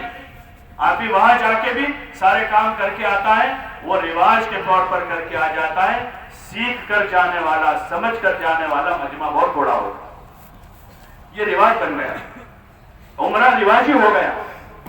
اس لیے ہمیں سب سے پہلے تو اسلام اور اس کے فائدوں کو سننا، یہ فضائل کے حلقے اس لیے لگائے جاتے ہیں کہ حج کیا ہے، فضائل حج میں حضرت شیخ نے حج کیا ہے، بیت اللہ کیا ہے، کب اس کی تعمیر ہوئی تھی، اس کا کیا مقام و مرتبہ ہے، اس جگہ کا اس کا کیا مقام مرتبہ ہے۔ اس لیے اب دیکھو بہت سارا مجمع ہے جو بیت اللہ اور گنبد خضرا میں فرق نہیں کر رہا ہے۔ جیسے بیت اللہ کے سامنے لوگ عبادت سمجھ کر بیٹھتے ہیں، ایسے مدینہ منورہ میں بہت سے حاجیوں کو دیکھتے ہیں کہ گنبد خضرا کو عبادت سمجھ کر دیکھ رہے ہیں، بس بیٹھے ہوئے وہاں۔ اس کی عظمت بہت ہے، حضور علیہ السلام اس جگہ پر دفن، بہت قیمتی جگہ ہے، وہ اللہ کے نبی کا شہر ہے، لیکن بیت اللہ کے برابر گنبد خضرا نہیں ہو سکتا۔ وہاں بیٹھ کر آدمی درود پاک پڑھے، آدمی اپنے گھر میں ایک طرف بیت اللہ کی تصویر لگاتا ہے، ایک طرف گنبد خضرا کی لگاتا ہے، دونوں کو برابری کا درجہ دے رہا ہے، اس لیے کہ بیت اللہ کی عظمتوں کو نہیں سنا ہے تو اللہ کا گھر ہے، وہ پہلا گھر اللہ کا ہے، اس کے وہ دو برابر نہیں ہو سکتے، اس میں فرق ہے، ورنہ وہ جہالت ہوگی۔ اس لیے پتا چلے گا فضائل سے کہ بیت اللہ کا کیا درجہ ہے، اس کا کیا مقام ہے۔ دنیا میں وہ ایک ہی جگہ ہے جس کو دیکھنے کی وہ دیکھنا عبادت ہے، باقی اور کوئی جگہ کو دیکھنا عبادت نہیں، اس کا طواف عبادت ہے اور کسی جگہ کا طواف نہیں ہے۔ اس لیے جب اہل مدینہ نے سنا کہ مکہ والے تراویح کی 4 رکعت کے درمیان میں ایک طواف کرتے ہیں مکہ کے لوگ، تو مدینہ میں اس زمانے میں جو لوگ تھے انہوں نے سوچا کہ بھائی وہ اجر میں بڑھ جائیں گے، ثواب ان کا زیادہ ہو جائے گا، اس لیے کہ 4 رکعت پڑھتے پھر ایک طواف کرتے پھر 4 رکعت پڑھتے پھر طواف کرتے پھر 4 رکعت پڑھتے، تو ہر 4 رکعت کے بعد ایک طواف کرتے ہیں تو ان کی تو تراویح بھی ہو رہی ہے، طواف بھی ہو رہا ہے، ان کا ثواب بڑھ جائے گا۔ تو مدینہ والوں نے یہ کیا کہ 4 رکعت پڑھتے تھے اجتماعی طور پر امام کے پیچھے، اور پھر 4 رکعت 2 نفل کر کے پڑھتے تھے۔ وہ ایک طواف کے بدلے میں کوشش کرتے تھے کہ ہم بھی کچھ ثواب حاصل کریں۔ انہوں نے کوئی نیا طواف شروع نہیں کیا وہاں پر، اس لیے کہ ان کے پاس علم تھا، اگر علم نہ ہوتا تو پھر طواف شروع ہو جاتا۔ اس لیے ضرورت اس کی ہے کہ عمرہ کرنے والا علم لے کر جائے۔ بوسہ لینے کے لیے آدمی کتنوں کو پریشان کرتا، روزے اقدس پر آدمی تصویریں لے رہا، وہ جگہ ہے کہ بڑے بڑے اللہ والے وہاں کانپ جاتے تھے۔ حضرت شیخ رحمت اللہ علیہ روزانہ حاضری نہیں دیتے تھے معاہدہ شریف پر، کئی دنوں کے بعد جاتے تھے، پیچھے کے حصے میں جا کر بیٹھے درود پاک پڑھتے رہتے تھے، بڑے بڑے اہل اللہ کے پاؤں کانپ جاتے تھے وہاں۔ اور یہاں ہمارے نوجوان جا کر بڑی عمر کے سفید گاڑی والے موبائل ہاتھ میں، کہ پتہ ہی نہیں ہے کہ وہ کون سا دربار ہے، وہاں علم ہی نہیں ہے، جہالت ہے۔ فضائل میں حضرت شیخ نے جہاں بیت عمرے کا طریقہ لکھا، مدینہ منورہ کی حاضری اور اس کے آداب لکھے، ہم نے سنا ہی نہیں ہے، نہ نماز سنی ہے، نہ روزے سنے ہیں، نہ حج سنا ہے، سارا رواجی ہو رہا۔ بڑے بھائی نے حج کیا تو چھوٹا بھائی تیار ہے، بڑا نہیں گیا تھا وہاں تک اس کو شوق نہیں ہوا تھا، حالانکہ اس پر 2 سال سے فرض ہو چکا تھا۔ بڑے بیٹے پر حج فرض ہے لیکن وہ اس لیے نہیں جا رہا ہے کہ ابا کا حج ابھی باقی ہے، ابا کا ہوگا، ماں باپ کو پہلے پڑھوائیں گے پھر میں جاؤں گا، حالانکہ ماں باپ پر ابھی حج فرض ہی نہیں ہوا۔ جیسے عورت ایام میں ہوتی ہے تو نماز نہیں پڑھتی ہے، تو کیا شوہر بھی رک جاتا ہے کہ یہ جب پڑھے گی تب میں پڑھوں گا، کہ اس پر ابھی نماز ہی نہیں ہے۔ ایسے جس پر حج فرض ہی نہیں ہوا ہے، حج تو ایک فریضہ ہے جو مال کی وجہ سے فرض ہوتا ہے، اس لیے ضرورت ہے فضائل کو بھی سنا جائے اچھے سے اور وعیدیں بھی سنی جائے اس پر۔ حضرت شیخ نے جہاں فضائل بیان کی ہے اس کے بعد اب نماز نہ پڑھنے والوں کے لیے کیا وعید ہے، جماعت چھوڑنے والوں کے لیے کیا وعید ہے، روزہ رکھنے والوں کی فضیلت ہے، روزہ چھوڑنے والوں کی وعید ہے، روزہ رکھنے کی فضیلت ہے، روزے کو خراب کرنے والوں کے لیے وعید ہے، حج کرنے والوں کی فضیلت ہے، حج پڑھنے والوں کے لیے وعید میں حدیث لائے ہیں کہ حضور علیہ السلام نے فرمایا کہ جو آدمی باوجود حج فرض ہونے کے بھی حج نہیں کرتا ہے وہ یہودی ہو کے مر جائے یا نصرانی ہو کے مر جائے۔ تو یہ فضائل کے حلقے پہلے تو سننا ہے، اچھے سے سنیں گے تو کچھ سمجھ میں آئے گا۔ اس لیے کہا جاتا ہے کہ راہ خدا میں نکل کر گھنٹوں بھر، مولانا یوسف صاحب رحمۃ اللہ علیہ فرماتے تھے کہ گھنٹوں بھر تعلیم کے حلقوں میں بیٹھے، جی نہ چھڑاوے۔ اور یہ نہیں کہ بہت لمبا ہے، لوگ سنیما اس میں فلموں میں 3 گھنٹے بیٹھتے ہیں، کھیل کے میدانوں میں 8 گھنٹے کھیلتے ہیں، اور اسٹڈی کرنے والے، پڑھائی کرنے والے 10 گھنٹے پڑھتے ہیں، اور گھومنے پھرنے والے 10 دن گھومتے رہتے ہیں، 10 دن تک گھومتے ہیں، رات میں 12 بجے سوتے ہیں، صبح جلدی اٹھ کر پھر کوئی پروگرام ہوتا ہے، آج فلاں گارڈن جانا ہے، آج فلاں میوزیم دیکھنا ہے، آج فلاں دیکھنا ہے، وہ نہیں کرتے ہیں۔ لیکن جب بیان کی بات آتی ہے، تعلیم کی بات آتی ہے، دین کے باتوں کی سیکھنے سکھانے کی بات آتی ہے، تو اب بڑے سمجھدار لوگ کہتے ہیں کہ اصل میں اب امت کمزور ہو گئی ہے، اب زیادہ بیٹھنے کی ہمت نہیں ہے لوگوں کی، اب لمبی نماز پڑھنے کے لیے طاقت نہیں ہے، اور 3 گھنٹے فلمیں دیکھنے کے لیے، اور کھیل کے میدانوں میں 8 گھنٹے کھیلنے کے لیے، اور گھومنے پھرنے کے لیے بیوی بچوں کے ساتھ۔ بیمار ہو جاتے بچے، ان میں سکت نہیں ہوتی 3 راتیں جاگنے کی، وہ بچے بیمار ہو کر آتے واپس، ہفتے پر ان کا علاج کروانا پڑتا ہے، لیکن لوگ کھیل کود میں اپنی جان اور مال لگا رہے ہیں۔ حضور علیہ السلام نے اس امت کو دین کے خاطر مجاہدوں پر چھوڑا، آپ نے اپنے گھر میں فاتح کروائے تھے اس کے لیے، اپنی لاڈلی وہ بیٹی جس سے سب سے زیادہ تعلق تھا آپ کو،